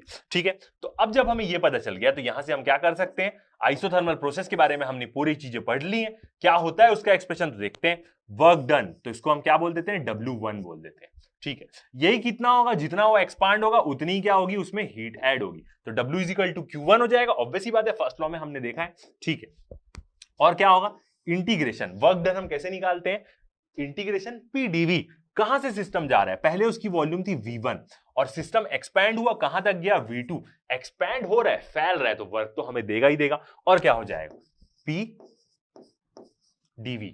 ऐसे हम वर्क डन निकालते हैं, बिल्कुल। और क्या है, एक प्रकार से वो है, अभी हम जाके आगे साइक्लिक के बारे में भी देखेंगे। ठीक है, अब यहां से आइसोथर्मल प्रोसेस के लिए हमने वर्क डन क्या डिराइव किया था, हमने प्रीवियस लेक्चर में डिराइव किया है, तो nRT। ठीक है, nRT लेंगे और ले लेते हैं यहां पे log E, और क्या होगा, फाइनल बाई इनिशियल, तो V2 बाई V1। ये क्या होगा, इसका वर्क डन का एक्सप्रेशन। जितना वो क्या करेगी, गैस हमारी एक्सपैंड होगी तो इतना वर्क हमें सिस्टम देगा, और ये क्या मिलेगा, हमें एक्सप्रेशन मिलेगा, आइसोथर्मल वर्क डन। तो W1 की हमें क्या मिली, वैल्यू मिली यहां पे। ठीक है, अब ये जो वैल्यू हमें मिली है, जो हमने एक्सप्रेशन देखा है, इसमें एक चीज क्या आ रही है इंपॉर्टेंट, यहां पे log E आ रही है। अब बोलेगा कोई सर कि जब हमने आइसोथर्मल प्रोसेस के बारे में पढ़ा था तो वहां पे हमने log E के बदले क्या लिखा था, ln लिखा था। तो याद रखिएगा, यदि log के बेस में E है तो ये किसके बराबर होता है, हमारा नेचुरल log ln के बराबर होता है। ये दोनों की वैल्यू हम नहीं डाल सकते, हम वहां किसकी वैल्यू डालते हैं, log की वैल्यू डालते हैं। तभी हमने जब आइसोथर्मल प्रोसेस किया था तो उसमें हमने log की 0 से लेकर 10 तक की वैल्यू आपको याद रखनी पड़ेगी, मैंने आपको बोला था। तो यदि ये log E का मतलब क्या होता है, ln होता है। इसको यदि आप हटाना चाहें और यहां पे आप log लगाना चाहें, सिर्फ log, जो नॉर्मल log हम लगाते हैं उसका बेस में 10 रहता है, तो आगे 2.303 क्या करना पड़ेगा, हमें मल्टीप्लाई करना पड़ेगा। ठीक है, वो भी चीज मैं आपको दिखाता हूं। तो याद रखिएगा, यहां पे जो n मैंने लिखा है, ये n नहीं लिखना चाहिए क्योंकि इस n की वैल्यू क्या है, 1 है, बट फिर भी आइडिया के लिए हमने लिख दिया, ये n की वैल्यू क्या हो जाएगी, 1। तो सिर्फ क्योंकि 1 mole of ideal gas use कर रहे हैं तो RT log E V2/V1। ठीक है, आगे देखते हैं। तो जो हमारा लॉग है, जो हमने यहां पे लॉग लिखा है, लॉग कौन सा वाला लिखा है हमारा? Log x. ये कौन सा लॉग है? नॉर्मल वाला लॉग है। तो ये जो लॉग एक्स होता है, ये क्या होता है? लॉग के बेस में 10x वाला होता है। हमने यहां पे कौन सा लॉग लिखा है? लॉग ई। कोई भी एक वैल्यू को मान ले रहे हैं हम, तो इसलिए हम यहां पे x ले रहे हैं। तो जो लॉग ई होता है वो किसके बराबर होता है? नेचुरल लॉग x के बराबर होता है। ये चीज आपको क्या है? जाननी चाहिए। और यदि हम इन लोग दोनों को देखें कि ये किसके बराबर होगा, तो ये इक्वल टू ये दोनों, जो लॉग का बेस 10 रहता है, मतलब सिर्फ हम उसको लॉग बोलते हैं, तो उसको हम क्या बोलते हैं? 2.303 लॉग। ऐसे हमें क्या करना पड़ेगा? मल्टीप्लाई करना पड़ेगा। और ये लॉग की वैल्यू हमें क्या है? 0 से 10 तक नॉर्मली कोई भी इंसान याद कर सकता है। ठीक है, तो याद रखिएगा 2.033, और क्या हो जाएगा? एक और लॉग, जब हम किसी भी एक को ले रहे हैं तो लॉग एक्स हो जाएगा। तो ये चीज आप याद रखेंगे। ये चीज मैंने आपको आइसोथर्मल प्रोसेस में भी बताई है कि कैसे हमें देखना है, और हमने एक क्वेश्चन भी सॉल्व किया था लॉग की वैल्यू के साथ। जनरली आपको लॉग की वैल्यू आइसोथर्मल प्रोसेस के लिए गिवन रहेगी। क्वेश्चन, बहुत सारे क्वेश्चन में आपको गिवन रहेगी कि log 5 की वैल्यू ये है। ऐसा हमने एक क्वेश्चन भी किया है प्रीवियस लेक्चर में। बट नहीं भी रही तो आपको 0 से लेकर 10 तक लॉग की वैल्यू याद रखनी पड़ेगी, इंपॉर्टेंट है वो। बस 1 और 10 की वैल्यू तो हमें पता रहती है कितनी रहती है। ठीक है, तो ये क्या हुआ? हमारा पूरा आइसोथर्मल प्रोसेस के बारे में हुआ। कैसे हम उसका क्या करेंगे? वर्क डन निकालेंगे। लॉग ई लिखे या ln लिखे, दोनों का मतलब सेम है। नॉर्मल वाला लॉग लिखेंगे जिसकी बेस में 10 रहता है, तो उसको हम सिर्फ लॉग लिखते हैं, या बेस की 10 वाला लिखते हैं तो आपको 2.303 सामने मल्टीप्लाई करना पड़ेगा। ठीक है, तो ये आ गया। अब उसके बाद एरिया देखते हैं। तो जब हमने ये निकाल लिया, तो अब हमें पता है पीवी डायग्राम में जो कर्व के अंदर का एरिया रहता है वो क्या रहता है? हमें वर्क डन देता है। ठीक है, तो आ जाते हैं अपने पीवी डायग्राम में। ये क्या है? हमारा पीवी डायग्राम। ठीक है, अब इसमें देखते हैं हम नीचे वाला एरिया। ये इसको हम नीचे एक्सटेंड करते हैं। तो एक्सटेंड करेंगे तो ये वाई एक्सिस में क्या बताएगा? हमारा V1 बताएगा, इनिशियल वॉल्यूम बताएगा। ठीक है, बी पॉइंट को भी नीचे एक्सटेंड करते हैं, तो ये हो जाएगा हमारा बी पॉइंट। ठीक है, इस पॉइंट की हम क्या दे देते हैं? नेमिंग दे देते हैं, क्योंकि क्या होगा? हमें जरूरत पड़ेगी बाद में इन चीजों की। क्या नेमिंग दें? इसकी नेमिंग दे देते हैं हम ई। जब पूरा नेमिंग कंप्लीट करेंगे तो सही आ जाएगा। और उस पॉइंट की हम नेमिंग दे देते हैं जी, दे देते हैं। ये हो गया जी। तो पीवी डायग्राम में जो एरिया अंडर द कर्व है, मतलब ये जो कर्व के अंदर का जो पूरा एरिया है, यही क्या देता है? हमें वर्क डन देता है। एक्सपांशन है, मतलब कर्व ऐसे जा रहा है, अपोजिट जाता तो कंप्रेशन होता, ऑब्वियस सी बात। तो जो इतने अंदर का एरिया, यही हमें वर्क डन देगा। मतलब जो हमने कैलकुलेट किया है यहां पे, ये जो हमने एक्सप्रेशन निकाला है, ये इसी एरिया के बराबर होगा। कौन सा area? A B G E ए। पूरा क्लोज करते हैं, ए B G E A.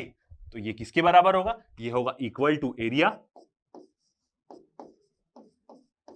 Equal to area A B G E A. उसी एरिया के बराबर होगा जो क्या आ रहा है? पीवी डायग्राम के अंदर आ रहा है।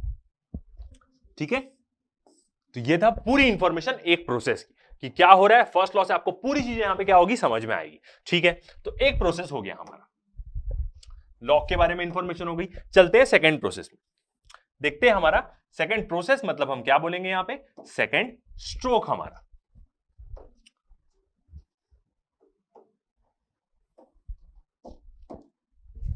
नेक्स्ट क्या आएगा हमारा? Second stroke. अब सेकंड स्ट्रोक में क्या होगा?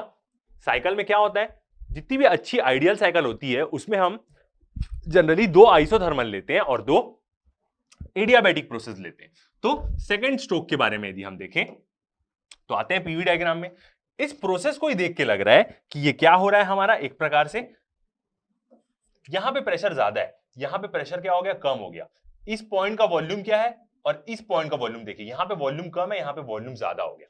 वॉल्यूम ज्यादा हो रहा है, प्रेशर कम हो रहा है, इसका मतलब क्या है? ये भी एक एक्सपांशन ही प्रोसेस है। 2 एक्सपांशन 2 कंप्रेशन प्रोसेस होंगे इसमें। तो ये भी क्या है? एक्सपांड ही हो रहा है।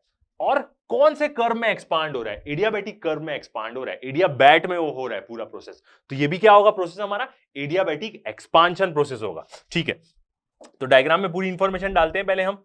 तो ये जो सेकंड होगा ये क्या होगा हमारा? ये जो प्रोसेस है हमारा ये क्या होगा? Adiabatic expansion. अब यदि आप देखें कि दो एक्सपांशन प्रोसेस है तो सबसे ज्यादा वर्क डन किससे मिलेगा, तो एरिया अंडर द कर्व जिसका ज्यादा होगा उसी से हमें मेन ज्यादा वर्क डन मिलेगा। आइसोथर्मल एक्सपांशन का एरिया अंडर द कर्व बहुत ज्यादा है, इसका यदि मैं इस पॉइंट से 9 लूं नीचे तो एरिया अंडर द कर्व क्या आएगा, कम आएगा। तो वर्क डन हमें आइसोथर्मल एक्सपांशन प्रोसेस में ज्यादा मिलेगा, एडियाबैटिक एक्सपांशन प्रोसेस में कम मिलेगा। ठीक है, तो यहां पे भी क्या मिलेगा, हमें वर्क डन मिलेगा। ठीक है, सिस्टम को अगले स्टेट में ले जाते हैं। P2 V2 और T1 टेम्परेचर में था, अब वो कौन से प्रेशर में आ जाएगा, अपने थर्ड प्रेशर में आ जाएगा। ये प्रेशर सबसे ज्यादा, ये कम, ये उससे कम, तो ये जो स्टेट होगा हमारा क्या होगा, P3। ठीक है, वॉल्यूम भी होगी, हमें नीचे कर्व को लेके जाना ही पड़ेगा, तो ये जो स्टेट होगा हमारा क्या होगा, P3। वॉल्यूम कौन सी होगी, नई वॉल्यूम इसकी, और एक्सपांड हो गया V3 में, और टेम्परेचर कौन सा पहुंच जाएगा, T2, दूसरे आइसोथर्मल कर्व में आ गए। तो इस स्टेट का प्रेशर होगा P3, वॉल्यूम होगा V3 और टेम्परेचर क्या होगा, T2, क्योंकि वो क्या आया, दूसरे स्टेट में आया। ठीक है, कर्व अभी बनाएंगे इसका। तो क्या है हमारा प्रोसेस, जो सेकंड स्ट्रोक हो रहा है, मतलब जो सेकंड बार पिस्टन मूव कर रहा है। पहली बार हमने क्या किया, ये दोनों को हटा दिया। पहले हमने सोर्स नीचे रखी इसके कंडक्टिंग बेस में, तो हीट इसमें जाने लग गई। पिस्टन क्या किया, एक्सपैंड किया, जितना वो एक्सपैंड किया उतनी ही वो क्या कर लिया, सोर्स से हीट ले लिया। ठीक है, अब उसके बाद हम क्या करेंगे, सोर्स को हटा के इसके नीचे इंसुलेटिंग स्टैंड रख देंगे। इंसुलेटिंग स्टैंड क्या कर देगा, पूरे सिस्टम को इंसुलेट कर देगा। अब सिस्टम थोड़ा सा अपने आप खुद एक्सपैंड होगा, उसी को हम बोलेंगे एडियाबैटिक एक्सपांशन, जिसमें सिस्टम खुद एक्सपांड होने लग जाए, क्योंकि अब उसके नीचे हम क्या रख देंगे, इंसुलेटिंग बेस रख देंगे। ठीक है, चलते हैं अपने सेकेंड स्ट्रोक में। सेकेंड स्ट्रोक में आए, जो क्या है हमारा, सेकेंड स्ट्रोक है हमारा एडियाबैटिक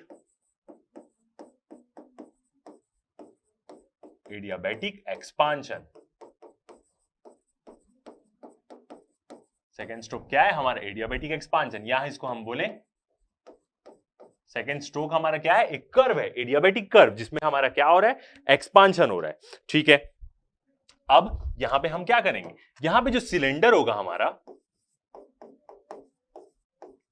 सिलेंडर को हम किस में प्लेस कर देंगे, इंसुलेटिंग स्टैंड में, इंसुलेटिंग स्टैंड में। पहले हमने उसको सोर्स के ऊपर रखा, अब हम उसको इंसुलेटिंग स्टैंड में रख देंगे, अब वो अपने आप खुद ही एक्सपैंड होगा। ठीक है, तो अब क्या करते हैं, यहां पे फर्स्ट लॉ का अपना एनालिसिस करते हैं। देखते हैं फर्स्ट लॉ क्या बोलती है हमें, del Q is equal to del U plus del W. ये चीज ये ऐसा एनालिसिस आपको बुक में नहीं मिलेगा, बुक में सारी चीजें मिलेगी बट आपको वो एनालिसिस करके नहीं दिखाएगा। ठीक है, del U is equal to del W. Del Q की वैल्यू क्या हो जाएगी, जीरो हो जाएगी। यहां पे क्यों डेल क्यू की वैल्यू जीरो हो जाएगी, क्योंकि प्रोसेस एडियाबैटिक है। एडियाबैटिक प्रोसेस का मतलब ये होता है कि हीट ट्रांसफर नहीं होगा, डेल क्यू जीरो होगा। अंदर भले वो गर्म हो जाए, अंदर ही अंदर भले भले वो ठंडा हो जाए, उससे बाहर से कोई लेन देन नहीं करेगा, ना बाहर से उसमें हीट आएगी ना अंदर की हीट बाहर निकलेगी उसमें। तो डेल क्यू क्या हो गया हमारा, जीरो हो गया। दो टर्म बची, डेल यू और डेल डब्ल्यू। अब क्या है, एडियाबैटिक एक्सपांशन है। एक्सपांशन का मतलब ही क्या होता है, फैलना। वॉल्यूम बढ़ रही है, जब कोई चीज वॉल्यूम बढ़ेगी तो वो क्या देगी, हमें वर्क डन देगी। देखिए वॉल्यूम पहले यहां की थी, इस पॉइंट की यदि हम वॉल्यूम देखें तो वो क्या हो जाएगी, अब इंक्रीज हो जाएगी। तो ये एक नई वॉल्यूम आएगी, पहले वॉल्यूम ये थी, अब वॉल्यूम ये हो जा रही, वॉल्यूम फैल रही है, वर्क सिस्टम हमें करके दे रहा है, तो एक्सपांशन हो रहा है। अब एक्सपांशन हो रहा है तो इसका मतलब यह है कि जो मेरा डेल डब्ल्यू की वैल्यू है ये मेरे को पॉजिटिव आनी चाहिए। तो यहां पे जीरो हो गया है तो मेरे को डेल यू को यहां भेजना पड़ेगा। ठीक है, तो अब क्या हो जाएगा, इसका मतलब डेल यू यहां चले जाएगा, डेल डब्ल्यू को तो मेरे को पॉजिटिव ही रखना है। डेल यू इधर आ गया तो वो क्या हो जाएगा, minus del U is equal to del W. ये क्या हो गई हमारी फर्स्ट लॉ सेटिस्फाई हो गई यहां पे। ठीक है, डेल डब्ल्यू हमारा पॉजिटिव भी हो गया क्योंकि क्या है, एक्सपांशन है। ठीक है, तो फर्स्ट लॉ से हमें समझ में आ गया। अब यहां से हमें क्या दिख रहा है, फर्स्ट लॉ का यदि हम एनालिसिस करें तो यहां पे क्या हो रहा है, डेल यू माइनस है। डेल यू माइनस है, इसका मतलब क्या है, इंटरनल एनर्जी क्या हो रही है, कम हो रही है। इंटरनल एनर्जी कम हो रही है, इसका मतलब क्या होगा, टेम्परेचर कम हो रहा होगा सिस्टम का। तभी वो T1 से कहां गया, T2 में गया। जब एडियाबैटिक एक्सपांशन किए तो T1 टेम्परेचर से वो सीधा T2 में आ गया, ये वाला कर्व।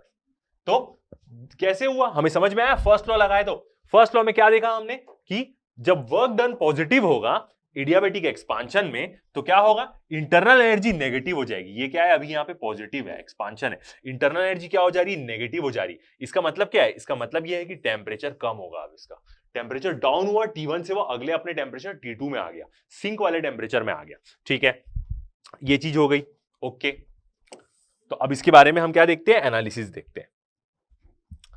तो यहां पे हम क्या कर रहे हैं, gas is allowed to expand adiabatically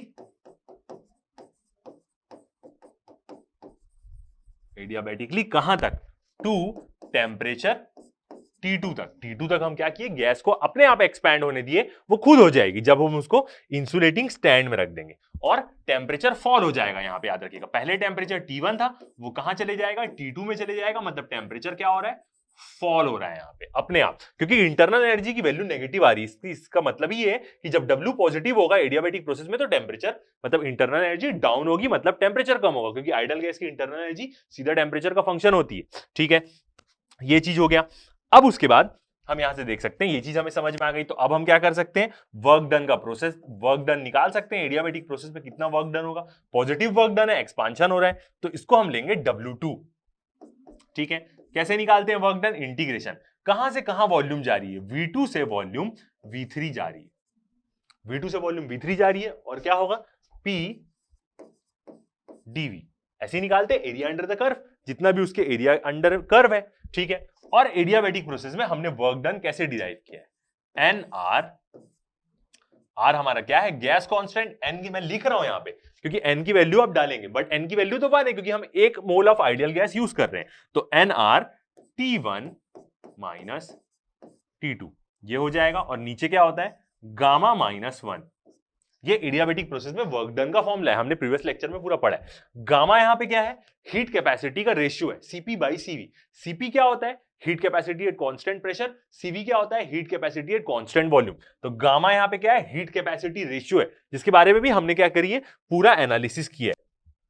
ठीक है, तो याद रखिएगा N की वैल्यू क्या है, 1 है यहां पे, बट फिर भी मैंने N फॉर्मूले में लिखा है, नंबर ऑफ मोल्स, या इसको आप म्यू से भी डिनोट कर सकते हैं। तो ये होगा सेकंड प्रोसेस का हमारा वर्क डन, W2 का एक्सप्रेशन।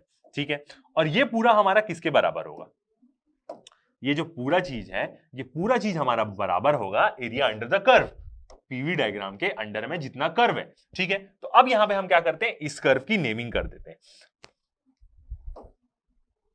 तो ये G है, इसको हम नेम दे देते हैं H। तो एरिया अंडर द कर्व क्या है, B, और यहां पे हमने ABC, और ये वाला पॉइंट हो जाएगा हमारा D। तो BCHGB, BCHGB, ये जितना भी एरिया अंडर द कर्व आ रहा है, यही क्या देगा, हमें वर्क डन देगा। तो कितना हो जाएगा, area under the curve, area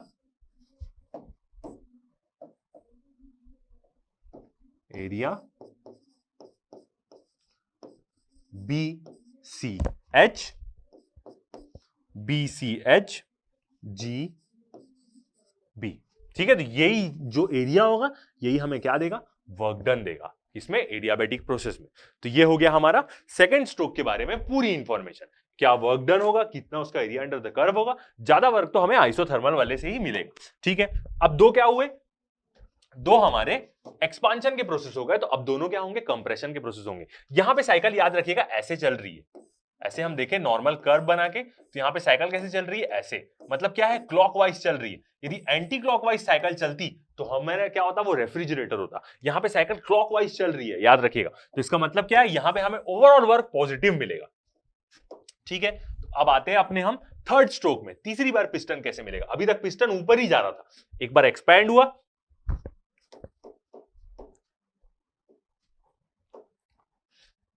source को रखे, थोड़ा सा एक्सपांड हुआ, इंसुलेटेड स्टैंड को सेकंड प्रोसेस में इंसुलेटेड स्टैंड को रख दिया, थोड़ा सा और वो खुद ही एक्सपांड हुआ अपने आप, पूरा पिस्टन अभी ऊपर गया है। अब वो ऊपर चले गया, अब वो नीचे आएगा पिस्टन, अब वो अपना कंप्रेशन प्रोसेस करेगा साइकिल को कंप्लीट करने के लिए। सी पॉइंट पे हम आ गए, अब जाएंगे हम सी से डी। तो यहां से देखते हैं पहले सी से डी कैसा प्रोसेस है, एरो बनाते हैं, ये ऐसा आया, अब ये क्या जाएगा, ऐसा जाएगा।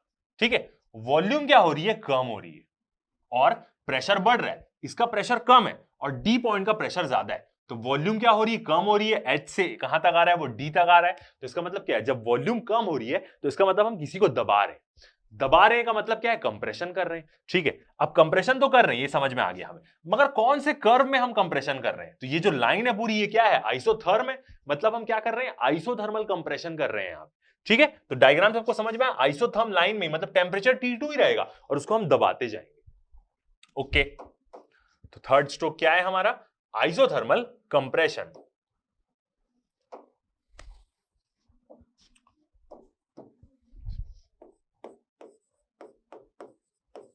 थर्ड स्ट्रोक मतलब अब पिस्टन अंदर की तरफ आएगा और हम क्या करेंगे, आइसोथर्मल कंप्रेशन करेंगे। कहां पे पिस्टन को पुट करेंगे वो मैं आपको बता रहा हूं। पहले स्ट्रोक में हम उसको सोर्स में पुट किए थे आइसोथर्मल वाले प्रोसेस में, दूसरे में हम उसको इंसुलेटिंग स्टैंड में पुट किए थे। अब इसमें देखते हैं कहां हम पुट करेंगे। तो ये क्या होगा हमारा, आइसोथर्मल कंप्रेशन, या हम इसको क्या बोल सकते हैं, कर्व भी बोल सकते हैं। आइसोथर्मल कंप्रेशन का एक कर्व के बारे में हम बात कर रहे हैं। ठीक है, अब हम क्या करेंगे, सिलेंडर को क्या करेंगे, उसको कंप्रेस कर रहे हैं। ठीक है, तो पहले यहां देखते हैं, अब हम क्या करेंगे, सिलेंडर को अब हम रखेंगे सिंक के ऊपर, सिंक के ऊपर जिसका टेम्परेचर क्या है T2 और कर्व भी हमारा क्या चल रहा है, पूरा T2 में चल रहा है। तो अब हम सिलेंडर को क्या कर देंगे, सिंक के ऊपर रख देंगे। ठीक है, कैसे हीट हो रहा है, क्या ट्रांसफर हो रहा है, नहीं समझ में आएगा जब तक हम अपनी फर्स्ट लॉ एनालिसिस नहीं करते। फर्स्ट लॉ देखते हैं, del Q is equal to del U plus del W. क्या क्या हो रहा है, आइसोथर्मल हो रहा है पहला नाम। तो आइसोथर्मल का मतलब ये टेम्परेचर चेंज नहीं होगा, टेम्परेचर चेंज नहीं होगा इसका मतलब क्या होगा, इंटरनल एनर्जी चेंज नहीं होगी, मतलब del U change in internal energy क्या होगी, जीरो हो जाएगी। तो डेल यू यहां पे क्या हो गया हमारा, जीरो हो गया। ठीक है, तो क्या बनी हमारी इक्वेशन, अभी del Q is equal to del W, ये टर्म जीरो हो गई, ये दोनों बनी। ठीक है, आइसोथर्मल वाला हो गया। अब क्या है, कंप्रेशन। कंप्रेशन है यहां पे, इसका मतलब क्या होगा, सिस्टम कंप्रेस हो रहा है, हम सिस्टम के ऊपर वर्क कर रहे हैं, सिस्टम को दबा रहे हैं। तो इसका मतलब क्या होगा, जो हम वर्क दे रहे हैं वो नेगेटिव है, सिस्टम वर्क ले रहा है, सिस्टम वर्क खपत कर रहा है। तो डेल डब्ल्यू की वैल्यू क्या आएगी बताओ, नेगेटिव आएगी। अब जब डेल डब्ल्यू को हमने माइनस किया तो यहां पे भी माइनस करना पड़ेगा। इसका मतलब क्या है, दोनों माइनस है, सिस्टम कंप्रेस हो रहा है तो डेल क्यू क्या है, नेगेटिव है। ये तो सही आ गया, माइनस आया मतलब कंप्रेशन, ठीक। मगर जब हमने इसको माइनस किया तो डेल क्यू भी माइनस हो गया, क्योंकि वो बाजू में है उसके, मतलब इक्वल टू के उस तरफ है, उसको भी माइनस देना पड़ेगा। तो डेल क्यू माइनस हो रहा है, इसका मतलब क्या है, इसका मतलब यह है जब सिस्टम हीट रिजेक्ट करता है तो उसकी वैल्यू क्या हो जाती है, नेगेटिव हो जाती है। सिस्टम हीट एक्सेप्ट करता तो डेल क्यू पॉजिटिव आता। सिस्टम यहां पे क्या कर रहा है, हीट रिजेक्ट कर रहा है, तो इसकी वैल्यू क्या हो जा रही, तभी नेगेटिव हो जा रही। और सही बात है, वो सिंक में रखा हुआ है सिलेंडर, और सिंक क्या करता है, सिंक में हम क्या करते हैं, हीट को रिजेक्ट करते हैं हीट इंजन में। तो अब जो थर्ड स्ट्रोक होगा, डायग्राम में आते हैं वापिस अपने मेन डायग्राम में, जो थर्ड स्ट्रोक होगा, अभी पिस्टन पूरा ऊपर चले गया था सेकंड स्ट्रोक तक, थर्ड स्ट्रोक में इसको हम क्या करेंगे, दबाएंगे। तो जब दबाएंगे तो ये सिस्टम क्या करेगा, हीट रिलीज करेगा, और वो हीट कहां होगी, इसके नीचे सिंक रखा हुआ रहेगा। पहले हमने ये रखा फिर ये रखा, अब ये दोनों को हटा देंगे, सिंक रखा रहेगा कंडक्टिंग बेस में, ये वाला पार्ट यहां पे, और पिस्टन को हम दबाएंगे। तो क्या होगा, वर्क हम सिस्टम पे कर रहे हैं, वर्क नेगेटिव है तो हीट की वैल्यू नेगेटिव हो जाएगी, और ये क्या करेगा, अपनी हीट रिलीज कर देगा सिंक में। तो हीट लॉस किया है, इसलिए इसकी एफिशिएंसी कभी 100% नहीं हो सकती, क्योंकि वो खुद हीट रिलीज कर रहा है भाई। तो ऑब्वियस ही बात है, जो भी थोड़ा सा भी अमाउंट हीट रिलीज करेगा, हीट इंजन का प्रिंसिपल ही यही है कि कुछ हीट उसको सिंक में रिजेक्ट करनी ही पड़ेगी, तभी तो वो इंजन होगा। नहीं हीट रिलीज किया तो लॉज को वायलेट कर देगा वो। तो अब क्या हुआ, अब सिंक रखा हुआ है इसमें थर्ड, तो ये दोनों हट गए, अब सिंक इसके नीचे रखा हुआ है, इसको हम दबा रहे हैं, सिस्टम हीट रिलीज कर दे रहा है सिंक में। सेम जैसे एक हीट इंजन करता है, हीट लिया सोर्स से, वर्क दिया, दो प्रोसेस में हमें वर्क मिल गया, अब वो रिजेक्ट करेगा हीट को, जितनी उसकी अनयूज्ड हीट है। तो आ गए अपने थर्ड प्रोसेस में हम। तो पहले यहां पे पूरी इंफॉर्मेशन लिखते हैं, फिर हम जाएंगे इसके पीवी डायग्राम में। तो फोर्थ स्ट्रोक हमारा एडियाबैटिक कंप्रेशन, थर्ड स्ट्रोक में है हम अभी आइसोथर्मल कंप्रेशन में। ठीक है, गैस को हम कंप्रेस कर रहे हैं, कैसे कंप्रेस कर रहे हैं हमें पता है, आइसोथर्मली कंप्रेस कर रहे हैं। कौन सा टेम्परेचर है, T2 मेंटेन है, यहां पे याद रखिएगा T2 टेम्परेचर मेंटेन है, क्योंकि आइसोथर्मली हो रहा है। ठीक है, तो वर्क देखते हैं यहां पे कितना होगा, वर्क का एक्सप्रेशन देखते हैं जो क्या हो जाएगा, W3। ठीक है, ये वर्क हम सिस्टम पे कर रहे हैं तो ये वर्क नेगेटिव आएगा। ओके, तो W3 इक्वल टू क्या होगा, अब क्या है, आइसोथर्मल प्रोसेस है तो जितना भी W होगा वो Q के बराबर तो होगा, ठीक है, भले दोनों नेगेटिव है। तो W3 इक्वल टू क्या हो जाएगा, यहां पे हम देंगे अब Q2। क्यों Q2 देंगे यहां पे, 3 ले रहे थे क्योंकि हमने एक ही बार Q1 दिया है बस। कहां पे Q1 दिया है देखते हैं, ये देखिए यहां पे फर्स्ट स्ट्रोक में ही आइसोथर्मल प्रोसेस में हमने बस एक बार Q1 लिया। अब सेकंड एडियाबैटिक प्रोसेस में तो कुछ हीट का कुछ हो ही नहीं रहा था, हीट का तो यहाँ पे कुछ लेन देन था ही नहीं, ठीक है, क्योंकि डेल क्यू तो 0 हो जा रहा था, एडियाबैटिक ही है तो यहाँ पे कोई भी क्यू का हमने डिनोट नहीं किया, सिर्फ अब क्या आएगा यहाँ पे Q2 आएगा। ओके, तो अब जब Q2 आ गया है तो इसको हम बनाते हैं अपने डायग्राम में। तो ये है हमारा C से D प्रोसेस जा रहा है, इस प्रोसेस में क्या होगी, हमारी हीट रिलीज होगी। तो ये निकला यहाँ पे Q2, और ये Q2 हीट कौन ले रहा होगा, सिंक ले रहा होगा। तो ये कौन सा प्रोसेस है हमारा, ये है हमारा आइसोथर्मल कंप्रेशन। आइसोथर्मल कंप्रेशन जो क्या देगा, हीट देगा, ठीक है। तो इसका पीवी कर्व भी अब कंप्लीट कर लेते हैं, डी पॉइंट से नीचे आएगा ये area under the curve H, और इसको हम नेमिंग देते हैं, क्या नेमिंग देते हैं इसको, हम F दे देते हैं। तो ये H मतलब DCHFD ये होगा इसका area under the curve, negative होगा क्योंकि हम सिस्टम पे वर्क कर रहे हैं, ठीक है। तो अब हमने लिखा Q2, समझ में आया क्यों हमने अभी Q2 लिया, और Q1 हमने कहां पे लिया था, जहां पे हीट ऐड हो रही है वहां पे Q1, जहां पे हीट रिजेक्ट हो रही है वहां पे हमारा क्या हो जाएगा, Q2, ठीक है। अब इसके बारे में हम क्या लिखते हैं, अपना पीवी डायग्राम। तो इक्वल टू, और क्या है, एक प्रकार से माइनस है, ये कंप्रेशन वर्क है तो हमें माइनस साइन लेना पड़ेगा। वॉल्यूम कहां से जा रहा है, V3 से V4 तक जा रहा है। ऑब्वियसली बात है V3 ज्यादा है V4 कम है क्योंकि कंप्रेस कर रहे हैं, और क्या होता है PdV, ऐसे ही हम वर्क निकालते हैं। तो इक्वल टू क्या होगा, आइसोथर्मल प्रोसेस का ही हमें क्या लेना पड़ेगा, फॉर्मूला लेना पड़ेगा, ठीक है। तो अब हम n नहीं लिखते, एक बार n लिख लिए, अब n नहीं लिखेंगे क्योंकि n की वैल्यू क्या है, 1 है। तो क्या हो जाएगा R, कौन से टेम्परेचर में वर्क कर रहे हैं हम, T2 में वर्क कर रहे हैं, log E, और क्या होगा, माइनस साइन तो हमें लेना ही है स्टार्टिंग में, तो इक्वल टू, और ये माइनस साइन, तो minus R T2 log E, और कहां से कहां तक जा रहा है, V4 से V3 से V4 जाएगा, तो V4 बाई V3, ठीक है, ये होगा हमारा, ठीक है। फाइनल बाई इनिशियल होता है, फाइनल V4 जा रहा है, इनिशियल V3 जा, ठीक है। तो अब इस माइनस साइन को यदि हमें हटाना है तो क्या करना पड़ेगा, इस लॉग को उल्टा करना पड़ेगा, तो क्या हो जाएगा, हमारा माइनस साइन हट जाएगा। तो माइनस साइन हटा देते हैं, लॉग को उल्टा कर देते हैं, तो क्या हो जाएगा R T2 log E, log के बेस वाला E है मतलब आप इसको ln भी लिख सकते हैं, और ये हो जाएगा V3 बाई V4। ये फॉर्मूला कैसे डिराइव होता है, हमने ऑलरेडी आइसोथर्मल प्रोसेस में इसको पूरा डिराइव किया है, तो आप जाके देख सकते हैं। अब ये किसके बराबर होगा, इक्वल टू एरिया, एरिया कौन सा एरिया है वो हमारा, CDFHC,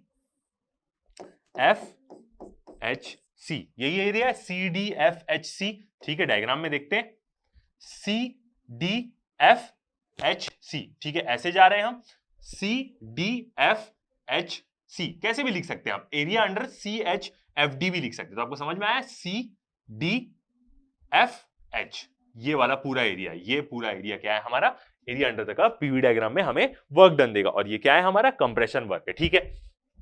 तो ये प्रोसेस भी हो गया, हमें समझ में आया। पहले हमने सोर्स में लगा, वो हीट ली, एक्सपैंड हुआ आइसोथर्मली, फिर उसके बाद क्या हुआ, हमने इंसुलेटिंग स्टैंड में रख दिया सिलेंडर को, तो वो क्या हुआ, इंसुलेटिंग स्टैंड में रखने के बाद थोड़ा सा और एक्सपैंड हुआ एडियाबैटिकली, फिर उसके बाद हमने क्या किया, उसके नीचे सिंक रख दी सिलेंडर के नीचे, और कंप्रेस किया, तो वो हीट रिलीज कर दिया सिंक में, Q2 हीट रिलीज कर दिया। अब हम डी पॉइंट में आ गए, डी पॉइंट भी क्या है, ऊपर की तरफ जाएगा ऐसा। अब हमारा कर्व कंप्लीट होगा, साइक्लिक प्रोसेस, फिर से वो ए पॉइंट पे पहुंच जाएगा, ठीक है। अब यहां पे यदि हम देखें तो प्रेशर डी में ये था, ए में प्रेशर बढ़ गया, और वॉल्यूम भी एफ से ई आई, वॉल्यूम भी क्या हुई, कम हुई। तो इसका मतलब जब प्रेशर बढ़ रहा है, वॉल्यूम भी कम हो रही है, तो हम फिर कंप्रेशन कर रहे हैं उसमें, और कौन से लाइन में कंप्रेशन कर रहे हैं, हम एक एडियाबैट में मूव कर रहे हैं। तो अगला जो प्रोसेस होगा वो क्या होगा, एडियाबैटिक कंप्रेशन होगा। Isothermal expansion, adiabatic expansion, isothermal compression, अब होगा हमारा एडियाबैटिक कंप्रेशन। तो ये जो प्रोसेस होगा हमारा, ये क्या होगा हमारा, एडियाबैटिक कंप्रेशन, एडियाबैटिक क्या होगा? कंप्रेशन होगा।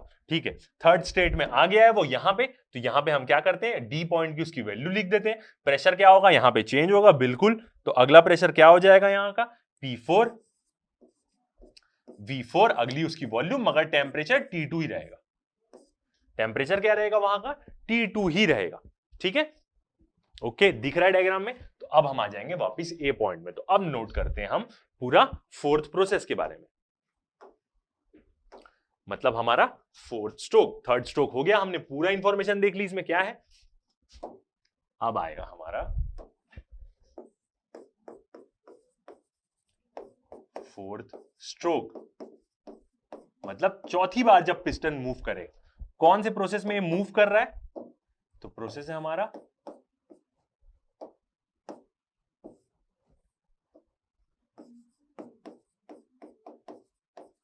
Adiabatic compression. ये जो एडियाबैटिक एक्सपांशन है और एडियाबैटिक कंप्रेशन है, दोनों का वर्क लगभग सेम हो जाएगा। मतलब जितना वो एडियाबैटिक एक्सपांशन में वर्क दिया है उतना ही वो कंप्रेशन में ले भी लेगा। तो इसलिए ये दोनों का क्या होगा? वर्क डन का ज्यादा नहीं होगा। ठीक है, तो अभी भी सिलेंडर हमारा कहां प्लेस्ड है? अभी भी सिलेंडर कहां प्लेस्ड होगा हमारा?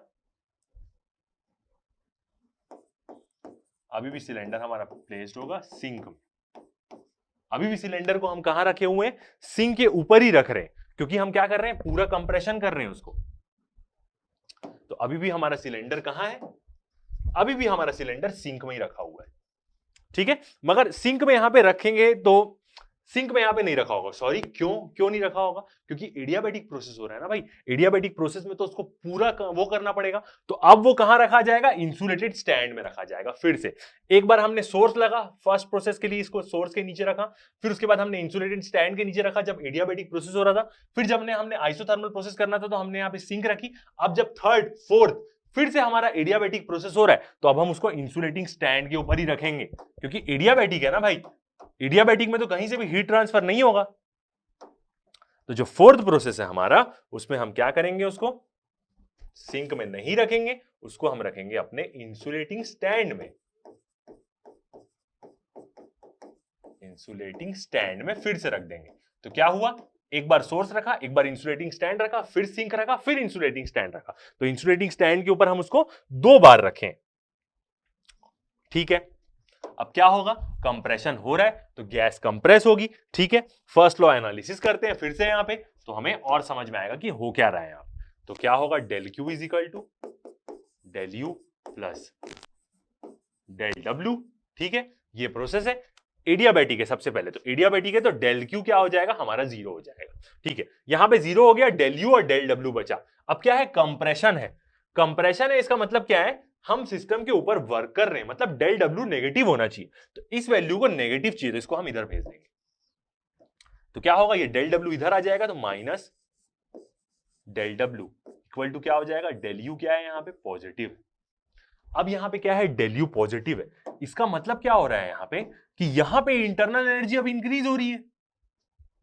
यहां पे इंटरनल एनर्जी इंक्रीज हो रही है, इसका मतलब कौन से टेम्परेचर में था? वो T2 में था। अब वो इंक्रीज होके कहां चले जाएगा? T1 में चले जाएगा। तो कर्व अपना क्या हो गया? कंप्लीट हो गया। देखते हैं, ये देखिए यहां पे क्या था? T2 में था। अब यहां पे जब एडियाबैटिक प्रोसेस हो रहा है तो क्या होगा? हम सिस्टम के ऊपर वर्क कर रहे हैं, सिस्टम कंप्रेस हो रहा है, तो सिस्टम अंदर ही अंदर क्या करेगा? अपनी इंटरनल एनर्जी इंक्रीज कर लेगा, क्योंकि उसके ऊपर वर्क हो रहा है ना। वो वर्क लेके अपनी इंटरनल एनर्जी बढ़ा देगा। तो T2 से सीधा सिस्टम पॉइंट ए में पहुंच जाएगा, T1 में पहुंच जाएगा एडियाबैटिक प्रोसेस में। तो अब वो कहां गया? वापिस अपने इनिशियल ए पॉइंट में आ गया। तो पहुंच गई, साइकिल अपनी कंप्लीट हो गई। T1 में वो पहुंच गया इंटरनल एनर्जी इंक्रीज करके। कि कैसे इंक्रीज किया? क्योंकि हम सिस्टम के ऊपर वर्क कर दे रहे हैं। ठीक है,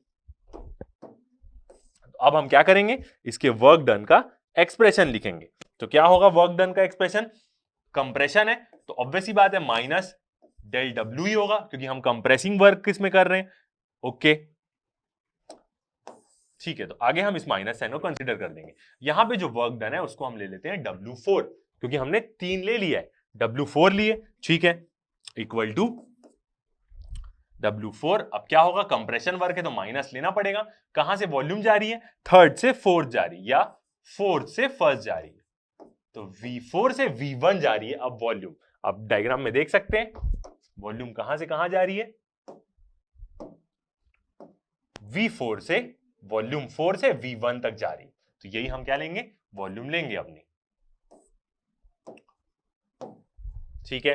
और क्या होगा यहां पे, पीडीवी, पीडीवी, ठीक है। अब फॉर्मूला पुट करेंगे, कौन सा प्रोसेस है हमारा यहाँ पे, एडियाबैटिक प्रोसेस है, ठीक है। तो एडियाबैटिक का फॉर्मूला आएगा माइनस आर और गामा -1, ऐसे भी लिख सकते हैं। और टेम्परेचर कैसा जाएगा यहाँ पे, T2 minus T1, initial minus final रहता है। इनिशियल टेम्परेचर वो T2 पे था और अब कौन से टेम्परेचर में चले गया, वो T1 टेम्परेचर में चले गया, ठीक है। तो यहाँ पे हमें क्या करना है, इस माइनस साइन को हटाना है। तो क्या करना पड़ेगा, इसको उल्टा करना पड़ेगा। तो क्या हो जाएगा, आर, गामा क्या है यहाँ पे, हीट कैपेसिटी रेशियो, गामा -1, और ये उल्टा हो जाएगा, T2 माइनस T1 था तो ये हो जाएगा T1 माइनस T2। इसको उल्टा किया तो माइनस साइन हमारा हट गया, ठीक है। इक्वल टू, अब ये किसके बराबर होगा, जो उसका क्या है, एरिया अंडर द कर्व। तो एरिया अंडर द कर्व कौन सा है यहाँ पे, AD FEA। देखते हैं डायग्राम में एरिया कौन सा है हमारा,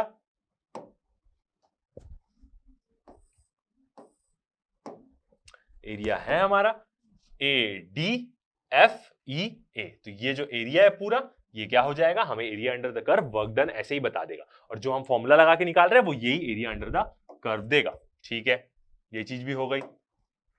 तो ये क्या हो गया हमारा पूरा 4 स्ट्रोक के बारे में। लास्ट वो कहां पे रखा था, हमारे इंसुलेटिंग स्टैंड में रखा हुआ था। तो इसी से क्या हुआ, पूरा हमने कार्नोट इंजन के बारे में, पूरे 4 प्रोसेस के बारे में अच्छे से पढ़ लिया, ठीक है। तो यहां पे हमें समझ में भी आ गया उसका मेन डायग्राम। मेन डायग्राम में हमने कैसे रखा, पहले सोर्स के ऊपर रखा, फिर इंसुलेटिंग स्टैंड के ऊपर रख दिया, फिर सिंक के ऊपर रखा, फिर इसको इंसुलेटिंग स्टैंड के ऊपर रख दिया, पूरे पिस्टन को, ओके। और पीवी डायग्राम भी हमारा क्या हो गया, पूरा कंप्लीट हो गया। Isothermal expansion, adiabatic expansion, isothermal compression, adiabatic compression. तो ऐसा क्या होगा, पीवी डायग्राम। अब हम यहां पे बीच में क्या लिख सकते हैं, जनरली हम एक हीट इंजन के बारे में देखें तो एक हीट इंजन कैसा होता है, वो क्या करता है, सोर्स से हीट लेता है Q1 और एक हीट इंजन हमें वर्क करके देता है, और कुछ हीट वो Q2 रिजेक्ट कर देता है। यही पुराना कंसेप्ट है हमारे हीट इंजन का, हमने यही पढ़ा है। तो यहां से यदि हम एनालिसिस करें तो अंदर क्या आ रहा है, Q1, बाहर क्या निकल रहा है, W प्लस Q2, ये एनालिसिस हमने किया है। तो यहाँ पे यदि हम वर्क देखेंगे कि वो कितना वर्क करके दे रहा है, तो Q2 माइनस में चले जाएगा, तो Q1 माइनस Q2, तो ये इतना वर्क देगा। तो ये जो आइसोथर्मल एक्सपांशन प्रोसेस है, मतलब पूरा ओवरऑल ये जो साइकिल का वर्क होगा वो क्या होगा, Q1 माइनस Q2 होगा। इस पूरे ओवरऑल इंजन का वर्क Q1 माइनस Q2, क्योंकि हीट लिया, हीट रिजेक्ट किया और हमें क्या दे दिया, वर्क डन दे दिया पूरे साइक्लिक प्रोसेस में। तो ये भी एक प्रकार का क्या है, हीट इंजन ही है, ठीक है। आगे बढ़ते हैं, अब हम बात करते हैं इसकी एफिशिएंसी के बारे में, ओके। तो अब हम नेक्स्ट बात करेंगे एफिशिएंसी के बारे में, कार्नोट इंजन की, कैसे हम उसकी थर्मल एफिशिएंसी कैलकुलेट करेंगे, ओके। तो एफिशिएंसी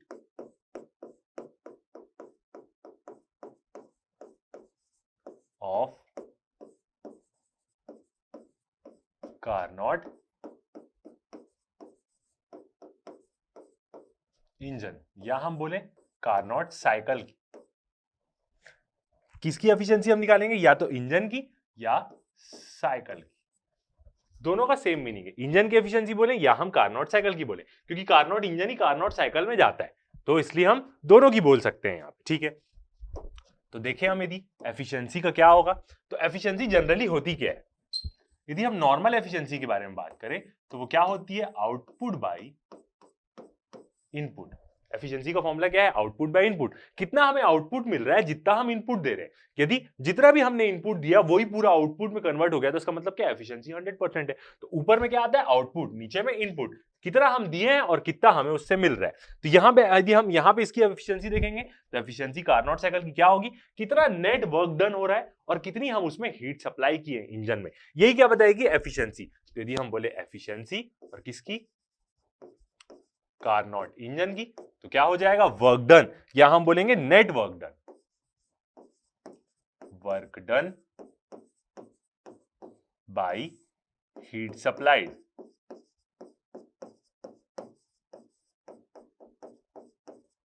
और वर्क डन तो यहां पे क्या हो रहा है वो पूरा कंसीडर हो जा रहा है। इसका मतलब क्या, डब्ल्यू नेट कितना वर्क डन हमें मिला है, और हीट सप्लाइड कितने बार हम हीट सप्लाइड किए, सिर्फ Q1 ही हीट सप्लाई किए हम, जब हम उसको सोर्स के नीचे रखे थे पूरे सिलेंडर इंजन को, तभी हम उसको हीट सप्लाई किए थे पहले ही प्रोसेस में। जब हम आइसोथर्मल एक्सपांशन कर रहे थे तभी हम उसको बस हीट सप्लाई किए, उसके बाद कभी भी हम उसको हीट सप्लाई नहीं किए, याद रखिएगा, ठीक है। तो इसलिए वहां पे क्या आएगा, सिर्फ Q1 आएगा। ओके, तो ये हो जाएगा हमारा। अब यदि हम नेट वर्क डन के बारे में बात करें कि कितना नेट वर्क डन है साइकिल का, डब्ल्यू नेट, तो कितना हमें वर्क डन का एक्सप्रेशन मिला है, 4 ठोक अपने क्या देखें, वर्क डन देखें। नेट वर्क डन का मतलब कि कितना सिस्टम हमें, मतलब कितना इंजन हमें वर्क करके दिया और कितना हमें इंजन को वर्क देना पड़ा, दोनों चीज इसमें इंक्लूड होगी, याद रखिएगा। क्योंकि दो प्रोसेस में, एक्सपांशन प्रोसेस में सिस्टम हमें वर्क दिया, आइडियल गैस हमें वर्क दिए, और दो कंप्रेशन प्रोसेस में हमें सिस्टम के ऊपर वर्क करना पड़ा है। तो क्या होगा, डब्ल्यू नेट हमारा क्या होगा, W1 प्लस W2, ये दोनों क्या थे, आइसोथर्मल एक्सपांशन और एडियाबैटिक एक्सपांशन के थे, दोनों पॉजिटिव थे, यहां से हमें वर्क मिला है, प्लस अब क्या होगा माइनस W3, क्योंकि ये क्या था, आइसोथर्मल कंप्रेशन था, प्लस माइनस W4, और ये क्या था, ये वर्क हमने किया है तो इसको हमें माइनस करना पड़ेगा। ये क्या था, W4 क्या था हमारा, एडियाबैटिक कंप्रेशन था। ओके, तो ये दोनों टर्म होगी हमारी। अब यदि हम यहां से देखें तो जो W है हमारा, W2 जो है वो किसके बराबर होगा, W4 के बराबर होगा। मतलब जितना एडियाबैटिक एक्सपांशन में हमें वर्क मिला है उतना वर्क खर्चा भी हो जाएगा जब हमारा क्या होगा, एडियाबैटिक कंप्रेशन होगा। जितना भी हमें एडियाबैटिक एक्सपांशन में मिला है उतना वर्क क्या हो जा रहा है, कंज्यूम हो जा रहा है। डायग्राम में देखते हैं, जो ये इतना कर्व है, जो हमें एडियाबैटिक एक्सपांशन में हमें वर्क मिला उतना वर्क क्या होता है, एडियाबैटिक कंप्रेशन में क्या होता है, कंज्यूम भी हो जाता है। तो ये दोनों आपस में क्या हो जाएंगे, खत्म हो जाएंगे। इन लोग दोनों को हम इंक्लूड करेंगे। बात क्या करेंगे, आइसोथर्मल प्रोसेस की, क्योंकि वही दोनों क्या है, बड़े यहाँ पे मेजर प्रोसेसेस है। तो ये एडियाबैटिक एक्सपांशन मतलब W2 यहाँ का, तो ये दिया है और ये हमें देना पड़ा है W4, तो ये दोनों क्या हो जाएंगे, आपस में हट जाएंगे, ये आपस में कैंसल आउट हो जाएंगे। तो ये दोनों बराबर हो गए, तो W2 वाला कहानी खत्म और W4 का भी कहानी खत्म। तो यहां पे क्या हो जाएगा, नेटवर्क क्या हो जाएगा, फिर W नेट इक्वल टू क्या हो जाएगा, सिर्फ W1 होगा और माइनस W3, सिर्फ यही दो चीज क्या बचेगी, यहां पे बचेगी हमारी वर्क डन में। ठीक है, अब W1 माइनस W3 क्या होगा, एरिया के बराबर होगा। ठीक है, और हमने एक और चीज ये भी देखी है कि जब भी कोई साइक्लिक प्रोसेस होता है,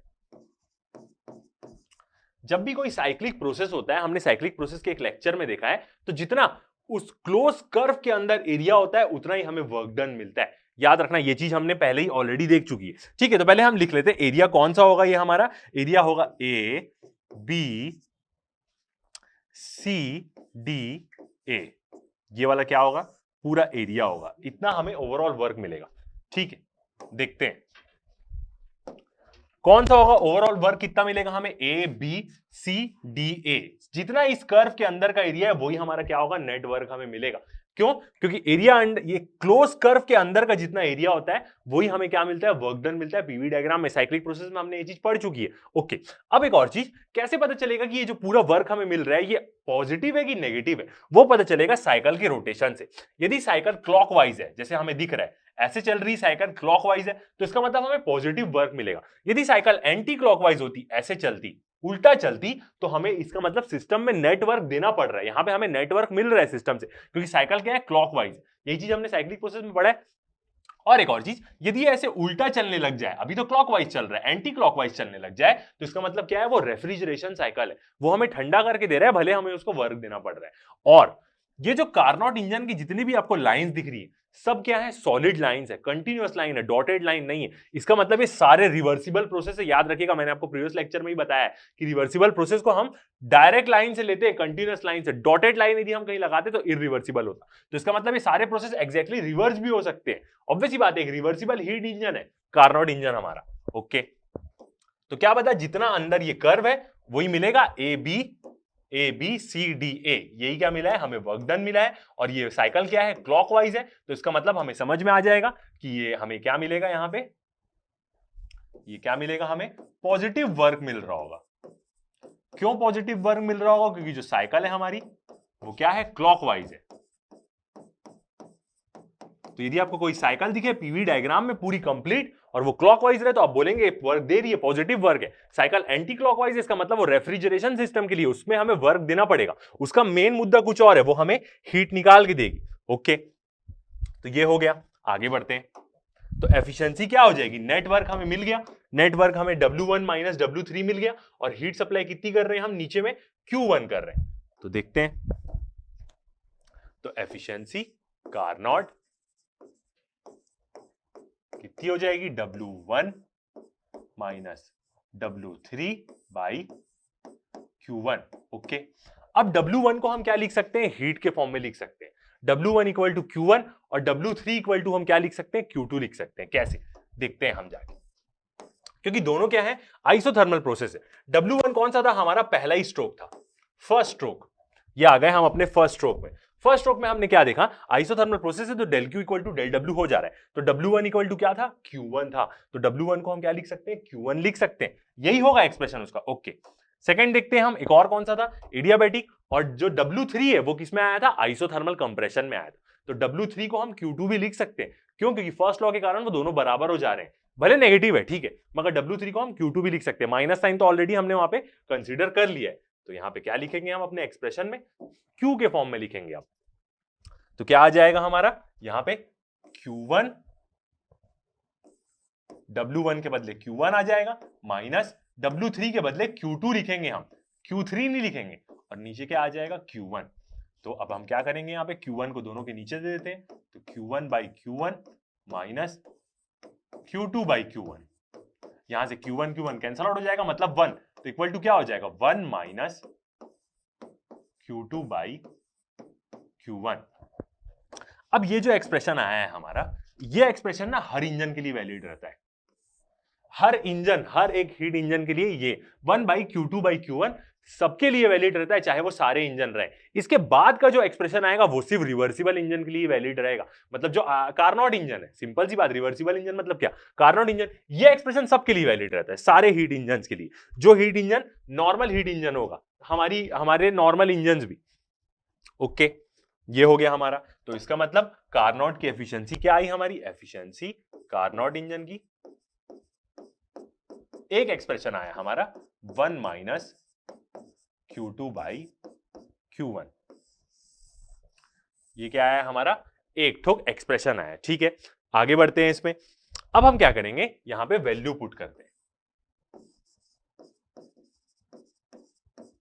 इक्वल टू, अब 1 माइनस, और ये सब किसके बराबर था, Q2 तो W2 के बराबर था, और Q2 किसके बराबर था, W3 के बराबर था, और Q1 हमारा W1 के बराबर था। ऑब्वियस ही बात है, W1 के बदले ही हम Q1 लिखें, तो जो हमने वर्क डन का एक्सप्रेशन निकाला है दोनों आइसोथर्मल प्रोसेस में, उसी को हम क्या करेंगे, यहां पे पुट कर देंगे। तो क्या हो जाएगा, R T2, क्योंकि Q2 है तो T2 हो जाएगा यहाँ पे, उसमें सेकंड थर्ड वाले आइसोथर्मल कंप्रेशन का है ना ये Q2, W3 आइसोथर्मल कंप्रेशन का था, तो वो सेकंड टेम्परेचर वाली लिमिट्स में चल रहा था आइसोथर्मल में, तो R T2 log E, यही हमने निकाला है, और एक्सप्रेशन क्या था हमारा, V3 बाई V4, यही हमने निकाला है, डिवाइड बाय R T1, क्योंकि क्या है वो Q1 है और Q1 W1 के बराबर है, तो log E,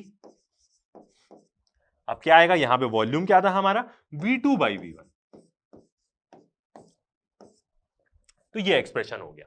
ठीक है, अब यहां पे हमें देखना है बराबर क्या क्या है, R और R कैंसल आउट हो सकता है, दोनों तरफ नीचे में। ठीक है, T1 T2 बाई T1 लाना है हमें, यही मेन चीज लानी रिवर्सिबल इंजन की। तो हमको बस ये देखना है, यदि log E V3 by V4 divide by log E V2 by V1, यदि ये दोनों बराबर हो गया तो ये दोनों क्या हो जाएंगे, कैंसल आउट हो जाएंगे, तब आएगा हमारा एक्सप्रेशन। ठीक है, तो इसके लिए हम वर्क करते हैं, R R तो कैंसल आउट हो जा रहा है, दिख ही रहा है। ओके, तो लॉग वाली टर्म के लिए अब हम क्या करते हैं, वर्क करते हैं। ठीक है, तो जो पॉइंट हमारा क्या है, बी और सी, देखते हैं हमारे कर्व में, ये है हमारा कर्व। पॉइंट बी और सी की बात करें तो ये एडियाबैटिक कर्व में ही लाई कर रहा है। ठीक है, डी और ए के बारे में बात करें तो दोनों एडियाबैटिक कर्व में ही है, मतलब यहां की सारे V2 V3 V4 और V1 सब एडियाबैटिक से हम क्या कर सकते हैं, उसको रिलेट कर सकते हैं, एडियाबैटिक प्रोसेस की इक्वेशन ऑफ स्टेट ले सकते हैं यहां पे। ओके, लेते हैं एडियाबैटिक प्रोसेस की इक्वेशन ऑफ स्टेट के बारे में देखते हैं। तो क्या होती है एडियाबैटिक प्रोसेस की इक्वेशन ऑफ स्टेट? वो होती है टेम्परेचर और वॉल्यूम के बीच में रिलेशन। तो क्या हो जाएगा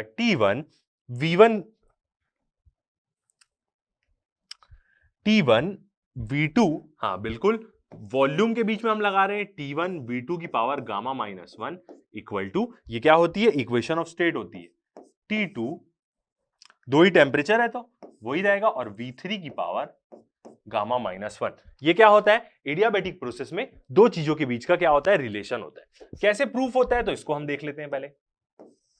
ये चीज हम प्रूफ कैसे करते हैं तो इसके बारे में देखते हैं हम। ये एक्सप्रेशन हमारा आता कैसे देखते हैं। तो हम किसके लिए ले रहे हैं? पहले तो हम 1 मोल ऑफ आइडियल गैस के लिए कर रहे हैं सब चीज। आइडियल गैस, ठीक है, ideal gas, 1 mole of ideal gas के लिए हम सारी चीजें कर रहे हैं।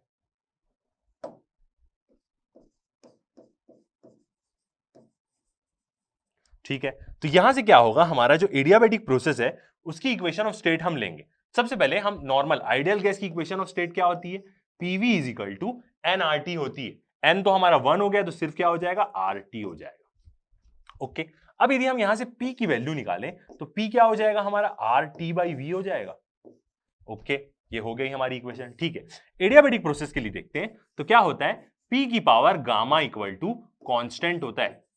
यही है equation of state adiabatic process की। यही चीज हम एडियाबैटिक प्रोसेस में पूरा डिटेल में पढ़े। ठीक है, ये होगा। अब हम यहां पे क्या करेंगे? पी की वैल्यू इधर पुट कर देते, इसमें पुट कर देते, तो क्या हो जाएगा? R T by V into V की पावर गामा इक्वल टू, अब कांस्टेंट को हम किसी एक कांस्टेंट के से डिनोट कर देते। ठीक है, कैसे भी लिख सकते हैं, कांस्टेंट है। ओके, अब हम यहां पे क्या करेंगे? ये आर को के नीचे दे देते हैं।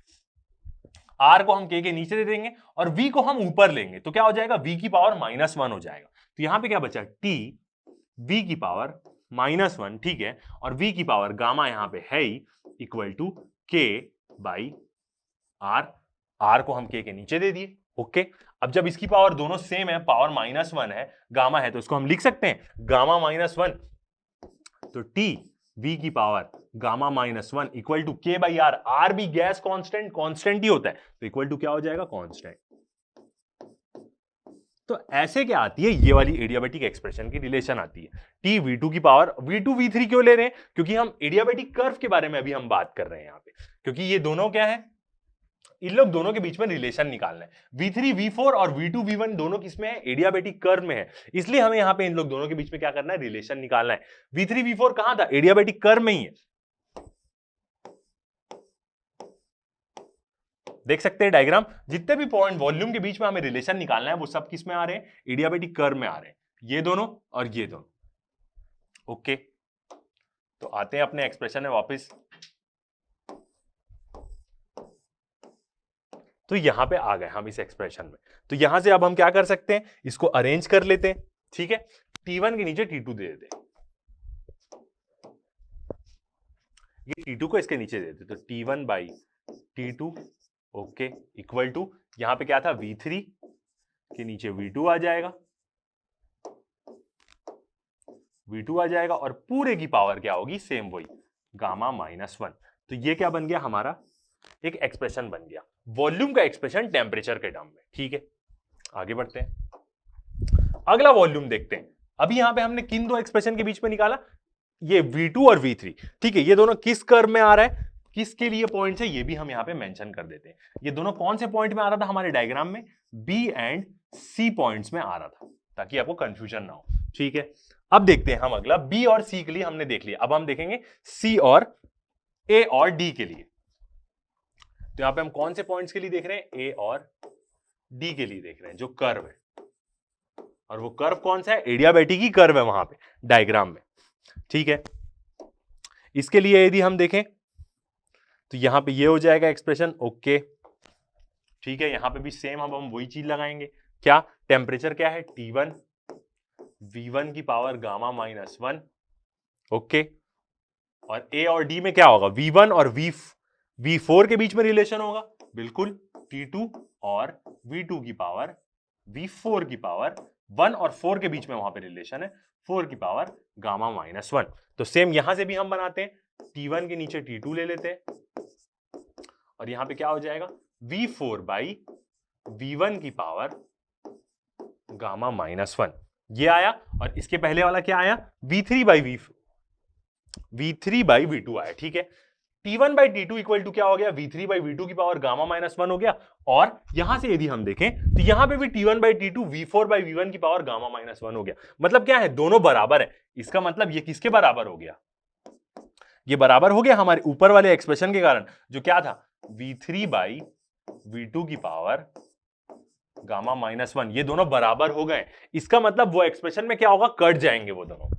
देखते हैं, ये आया एक्सप्रेशन। अब ये दोनों भी कैंसल आउट हो जाएंगे यहां से, R और R भी कैंसल आउट हो जाएगा। सिर्फ 1 माइनस T2 बाई T1 बचेगा।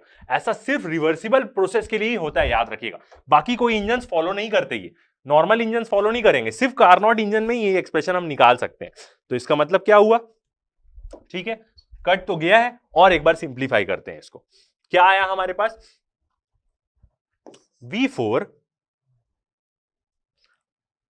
V3 by V4। ठीक है, V3 सही था, तो यहां से यदि हम लिखें तो V3 बाई V2 ऐसे लिख लेते हैं। इसको पहले लिख लेते हैं, इक्वल टू क्या हो जाएगा?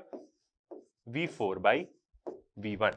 ठीक है, अब इसको हम क्या करते हैं? थोड़ा सा अरेंज कर लेते हैं, तो वो हमारे कैंसल आउट जैसा हो जाएगा। V3 के नीचे V4 को ले लेते हैं, V3 बाई V4। ठीक है, इसके नीचे ले लिए और V2 को ऊपर ले लेते, क्रॉस मल्टीप्लाई कर दे रहे, तो ये क्या हो जाएगा? V2 by V1। तो ये एकदम डेफिनेटली अच्छे से बन गया। अब हम इसको काट सकते हैं, V3 बाई V4 और V2 बाई V1। देखते हैं यहां पे, ये देखिए V3 by V4 V2 by V1। अब ये दोनों आराम से कैंसल आउट हो जाएंगे, मतलब सिर्फ T1 और T2 बचेगा। तो क्या आया हमारा एक्सप्रेशन? ओरिजिनल हमारा एक्सप्रेशन आ गया कार्नोट साइकिल का। वो क्या आ गया? 1 माइनस T2 बाई T1। तो ये एक्सप्रेशन क्या रहता है? मोस्ट इंपॉर्टेंट रहता है। सिर्फ कार्नोट इंजन की एफिशिएंसी आप ऐसे निकाल सकते हैं, याद रखिएगा। और कोई इंजन यदि वो रिवर्सिबल नहीं है तो आप उसकी एफिशिएंसी ऐसे नहीं निकाल सकते, फिर आपको Q2 बाई Q1 करना पड़ेगा। सिर्फ कार्नोट इंजन की एफिशिएंसी ऐसे निकलती है क्योंकि वो रिवर्सिबल इंजन है, याद रखिएगा। तो कोई भी इंजन को हमें रिवर्सिबल इंजन से कंपेयर करना है तो पहले उसकी एफिशिएंसी आप Q से निकालिए, हीट कितनी है उससे निकालिए, फिर उसके टेम्परेचर से आप उसकी एफिशिएंसी निकालिए। देखना दोनों में जमीन आसमान का फर्क होगा, तो आपको समझ में आ जाएगा कि ये इंजन रिवर्सिबल है कि नहीं है। तो ये सिर्फ कार्नोट इंजन के लिए होता है, और ऐसा इंजन, ऐसा हीट इंजन जो क्या है? रिवर्सिबल है। तो ये क्या होगा हमारा? एफिशिएंसी ऑफ कार्नोट इंजन, या हम बोले स्लैश रिवर्सिबल हीट इंजन। सिर्फ जो इंजन रिवर्सिबल है उसी में हम टेम्परेचर का फॉर्मूला लगा सकते हैं, बाकी किसी में नहीं लगा सकते। ठीक है, ये चीज हो गई। अब बस कुछ पॉइंट्स के बारे में बात करते हैं, फिर हम क्या करेंगे? इधर सीधा न्यूमेरिकल्स बनाएंगे इससे रिलेटेड। तो पहला वाला पॉइंट देखते हैं, जो इंपॉर्टेंट पॉइंट है। वो क्या? जो एफिशिएंसी है कार्नोट इंजन की, वो सिर्फ किस पे डिपेंड करती है? अभी हमने एक्सप्रेशन से देखा, T1 एंड T2 पे डिपेंड करती है। मतलब सोर्स और जो सिंक का टेम्परेचर होगा सिर्फ वो उसी पे डिपेंड करती है, और किसी चीज पे वो डिपेंड करती ही नहीं। और कुछ देखा क्या हमने एक्सप्रेशन में? नहीं देखा। ठीक है, सेकेंड इंपॉर्टेंट पॉइंट देखते हैं। जो एफिशिएंसी है कार्नोट इंजन की, वो क्या है?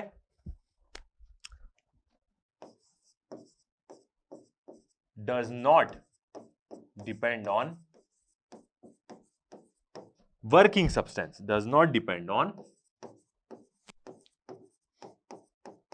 Working substance. कोई भी वर्किंग सब्सटेंस लें आप कार्नोट इंजन में, कोई फर्क नहीं पड़ता कार्नोट इंजन की एफिशिएंसी को, क्योंकि वो सिर्फ टेम्परेचर पे ही वो डिपेंड करती। ठीक है, अब देखते हैं अगला, एफिशिएंसी कार्नोट इंजन की। अब यदि कार्नोट इंजन की एफिशिएंसी मान लेते हैं 100% हो जाती है, नहीं होगी कभी, क्योंकि वो कुछ तो हीट रिजेक्ट करता ही है। इसका मतलब क्या है? ऐसा कब होगा? कब? व्हेन, जब T2 0 हो जाएगा। जब ये T2 0 हो गया, देखते हैं एक्सप्रेशन का फॉर्मूला। यहां पे T2 क्या हो गया? 0 हो गया, तो ये पूरी टर्म 0 हो गई, मतलब सिर्फ 1 बचा। ये पूरी टर्म हट गई, T2 0 हो गया तो सिर्फ 1 बचा, इसका मतलब एफिशिएंसी 100% हो गई।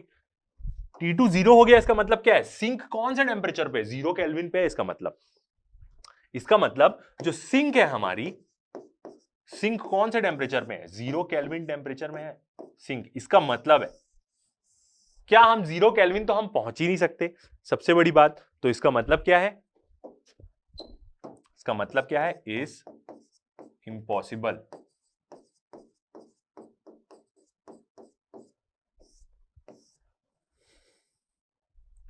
ये क्या है? ये चीज क्या है? इम्पॉसिबल है। क्योंकि एक तो एब्सोल्यूट 0 टेम्परेचर मतलब क्या होता है? -273.15 डिग्री सेल्सियस। इतना ठंडा हम किसी चीज को कर ही नहीं सकते। आप लोग नहीं पढ़ते मगर आगे जाके यही थर्मोडायनेमिक्स की थर्ड लॉ आती है, थर्ड लॉ ऑफ थर्मोडायनेमिक्स, कि फाइनाइट नंबर ऑफ प्रोसेस से कभी भी हम 0 केल्विन जा ही नहीं सकते। इनफिनाइट नंबर ऑफ प्रोसेस लगेंगे और अभी तक तो कोई 0 केल्विन नहीं पहुंचा पाए हम, क्योंकि नहीं जा सकते हम 0 केल्विन टेम्परेचर, इतना कम होता है वो। मतलब पूरे पार्टिकल्स का मोशन रुक जाएगा वहां पे। इवन जो स्पेस भी रहता है ना, खाली स्पेस भी रहता है ना, वो भी 0 केल्विन से ऊपर टेम्परेचर में रहता है। भले कुछ पॉइंट्स में रहता है मगर वो कुछ टेम्परेचर ऊपर रहता है। इवन ब्लैक होल्स के भी बारे में बात करें तो वो भी कुछ पॉइंट कुछ केल्विन टेम्परेचर में रहते हैं, 0 केल्विन में वो भी नहीं रहते। तो 0 केल्विन जाना इम्पॉसिबल है। इसका मतलब क्या है कि 100% एफिशिएंसी कार्नोट इंजन की, वो भी क्या है? इम्पॉसिबल है। ठीक है, तो याद रखिएगा कार्नोट इंजन एक आइडियल इंजन है मगर इसकी एफिशिएंसी 100% नहीं होती है। एक रिवर्सिबल इंजन है, सबसे ज्यादा एफिशिएंसी इसी की होती है। कोई इंजन इसके जैसा नहीं हो सकता, फिर भी इसकी एफिशिएंसी 100% नहीं है। ठीक है, ओके, तो ये हो गया। अब आता है नेक्स्ट हमारा कार्नोट थ्योरम। ठीक है, देखते हैं कार्नोट थ्योरम के बारे में। ओके, तो इस लेक्चर में अब हम इसको यहीं तक एंड करते हैं। नेक्स्ट जो लेक्चर रहेगा उसमें हम क्या देखेंगे? कार्नोट थ्योरम के बारे में देखेंगे, क्योंकि लेंथ इंक्रीज हो रही है। नेक्स्ट लेक्चर जो हमारा रहेगा उसमें हम कार्नोट थ्योरम और कार्नोट इंजन से रिलेटेड क्या करेंगे? अपने क्वेश्चंस बनाएंगे। तो अभी तक के लिए इतना ही। Thank you.